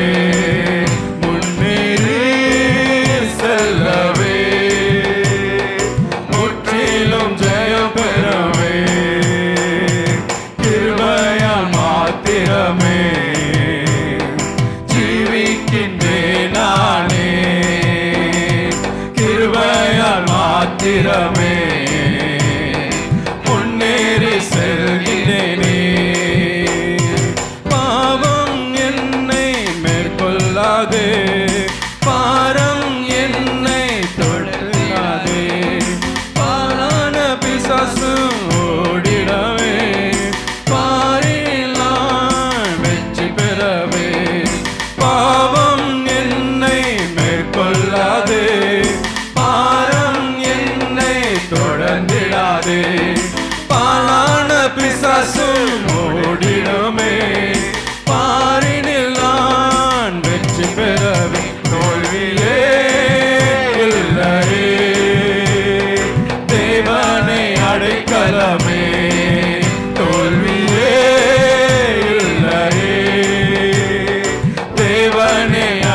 மாத்திரமே முன்னேறி செல்கிறேனே கிருபையால் மாத்திரமே ஜீவிக்கின்றேன் நானே கிருபையால் மாத்திரமே முன்னேறி செல்கிறேனே இயேசுவின் அன்பின் கொண்டவே இன்பரின் நேசம் நாடிடவே இழந்தவைகளை பெற்றிடவே தொலைந்தவர்களை தேடிடவே இயேசுவின் அன்பை கொண்டிடவே இன்பரின் நேசம் நாடிடவே இழந்தவைகளை திரும்பி பெற்றிடவே தொலைந்தவர்களை தேடி வென்றிடுவேன் போராடி என்றுமே போராடி மேற்கொள்ளவே போதுமே என்றுமே போராடி மேற்கொள்ளவே கிருபையால் மாத்திரமே ஜீவிக்கின்றேன் நானே கிருபையால் மாத்திரமே முன்னேறி செல்கிறேனே கிருபையால் மாத்திரமே ஜீவிக்கின்றேன் நானே கிருபையால் மாத்திரமே முன்னேறி செல்கிறேனே நன்றியே இயேசுவே நன்றி பலி உமக்கே நன்றியே இயேசுவே நன்றி பலி உமக்கே நன்றியே இயேசுவே நன்றி பலி உமக்கே நன்றியே இயேசுவே நன்றி பலி உமக்கே ஹல்லேலூயா. நம்ம எல்லாரும் கர்த்தரை ஸ்தோத்திரிப்போம். ஸ்தோத்திர ஸ்தோத்திர ஸ்தோத்திர ஸ்தோத்திர ஸ்தோத்திர. धन्यवाद धन्यवाद ஆண்டவருடைய பிள்ளைகள் கர்த்தருக்கென்று கொடுத்த காணிக்கைகளை परमेश्वर के लिए दिए हुए दान को கர்த்தர் அங்கீகரித்து ஆசீர்வதித்ததை பரிசுத்தப்படுத்தி परमेश्वर उसे स्वीकार कर उसे ग्रहण करके आशीष करने के பல लिए மடங்காய் திருப்பி கொடுக்கும்படியாக कई गुना अधिक पलटा कर देने के लिए நம்ம எல்லாரும் கர்த்தரை ஸ்தோத்திரிப்போம். सब परमेश्वर को ஸ்தோத்திர धन्यवाद ஸ்தோத்திர करेंगे, ஸ்தோத்திர धन्यवाद ஸ்தோத்திர धन्यवाद ஸ்தோத்திர. धन्यवाद धन्यवाद தொடர்ந்து தேவநாமம் தேவனுடைய பிள்ளைகள் ஒவ்வொருவர் மூலமாகவும் தேவனுடைய ஊழியத்தின் மூலமாகவும் மகிமைப்படும்படியாக लगातार परमेश्वर का नाम हर एक के द्वारा और परमेश्वर की सेवकाई के द्वारा लगातार महिमा होने के लिए எல்லாரும் கர்த்தரை ஸ்தோத்திரிப்போம். सब परमेश्वर को ஸ்தோத்திர धन्यवाद ஸ்தோத்திர करेंगे, ஸ்தோத்திர धन्यवाद धन्यवाद ஸ்தோத்திர धन्यवाद ஸ்தோத்திரம். நல்ல ஆண்டவரை துதிக்கிறோம். भला परमेश्वर हम आपकी स्तुति करते हैं கிருபையாய் கர்த்தர் தந்த உயிர் தந்த நாளின் கால வேளைக்காக உமக்கு நன்றி செலுத்துகிறோம். अनुग्रह रूप से दिया हुआ इस सुबह के समय के लिए धन्यवाद प्रभु जी சன்னிதானத்துல வந்திருக்கிற தேவ பிள்ளைகள் ஒவ்வொருவரையும் கர்த்தர் நீர் ஆசீர்வதியும். आपकी चरण स्थान में आए हुए हर एक को प्रभु आप आशीष कीजिए என் ஜனங்கள் நான் அளிக்கும் நன்மையினால் திருப்தி ஆவார்கள் என்று வாக்கு பண்ண ஆண்டவர் मेरी प्रजा मेरी द्वारा दिए जाने वाले भलाई से संतुष्ट होंगे करके कहा हुआ वचन के अनुसार பிள்ளைகள் ஒவ்வொருவரும் உடைய கரத்தின் நன்மையினால் திருப்தியாக கர்த்தர் அனுக்கிரகம் हर एक कोई आपके हाथों की भलाई से संतुष्ट होने के लिए सहायता कीजिए நன்மையினால் உடைய பிள்ளைகளை நிரப்புவீராக. आपकी भलाई से हर एक को भर दीजिए प्रभु கிருபை கூட இருக்கட்டும். आपके अनुग्रह हर एक के संग रहे உங்களுடைய கையின் பிரயாசங்கள் வியாபாரங்கள் தொழில்கள் வருமானங்கள் எல்லாவற்றையும் ஆசீர்வதியும். आपके बच्चों के हाथों की कमाई को तनख्वाहों को परमेश्वर सारे उत्पन्न को आप आशीष कीजिए சமூகத்துல வந்த சிறியோர் பெரியோர் வாலிபர்கள் முதியோர்கள் எல்லாரையும் ஆசீர்வதியும். आपके सम्मुख में आए हुए सारे छोटे बच्चे जवानों बुजुर्गों सभी मध्यम वर्ग सभी को आशीष कीजिए प्रभु தடைப்பட்ட தேவ பிள்ளைகளையும் ஆண்டுடைய சமூகத்துல கர்த்தர் நீ கூட்டி சேர்ப்பீராக. जो भी आज के दिन रोके गए हैं सबों को परमेश्वर आप आशीष कीजिए நல்ல நாமத்தை மகிமைப்படுத்தும். आपकी भला नाम महिमा हो जाए எங்களை தாழ்த்தி உடைய கரங்களிலே அர்ப்பணிக்கிறோம். नम्र होकर आपके हाथों में समर्पण करते हैं ரட்சகர் இயேசுவின் நாமத்தில் ஜெபிக்கிறோம். उद्धारकर्ता यीशु मसीह के नाम से मांगते प्यारे पिता ஆமென். आमीन என் ஆத்துமாவே मेरे கர்த்தரை मनियों को ஸ்தோத்திரி. धन्य என் जो कुछ உள்ளமே मुझ में उसके பரிசுத்த पवित्र नाम நாமத்தை को ஸ்தோத்திரி. धन्य என் ये मेरे मन ஆத்துமாவே युवा को கர்த்தரை धन्य ஸ்தோத்திரி. उसके கர்த்தர் किए செய்த किसी சகல பாவம் को न மறவாதே. बोलना ஆமென். आमीन நம்முடைய கர்த்தராகிய இயேசு கிறிஸ்துவின் கிருபையும் हमारा परमेश्वर यीशु मसीह का अनुग्रह பிதாவாகிய தேவனுடைய அன்பு पिता परमेश्वर का प्रेम பரிசுத்த ஆவியானவருடைய அந்யோன்ய ஐக்கிய சிநேகம் पवित्र आत्मा जी की अन्योन्य सहभागिता இன்றும் என்றும் சகல நாட்களிலும் आजकल सदा सर्वदा நம் அனைவரோடும் கூட இருப்பதாக. हमारे सबके संग रहे ஆமென். आमीन அல்லேலூயா. हालेलुया அல்லேலூயா. हालेलुया அல்லேலூயா. हालेलुया கர்த்தர் உங்களை எல்லாரையும் ஆசீர்வதிப்பார். परमेश्वर आप सबको आशीष करें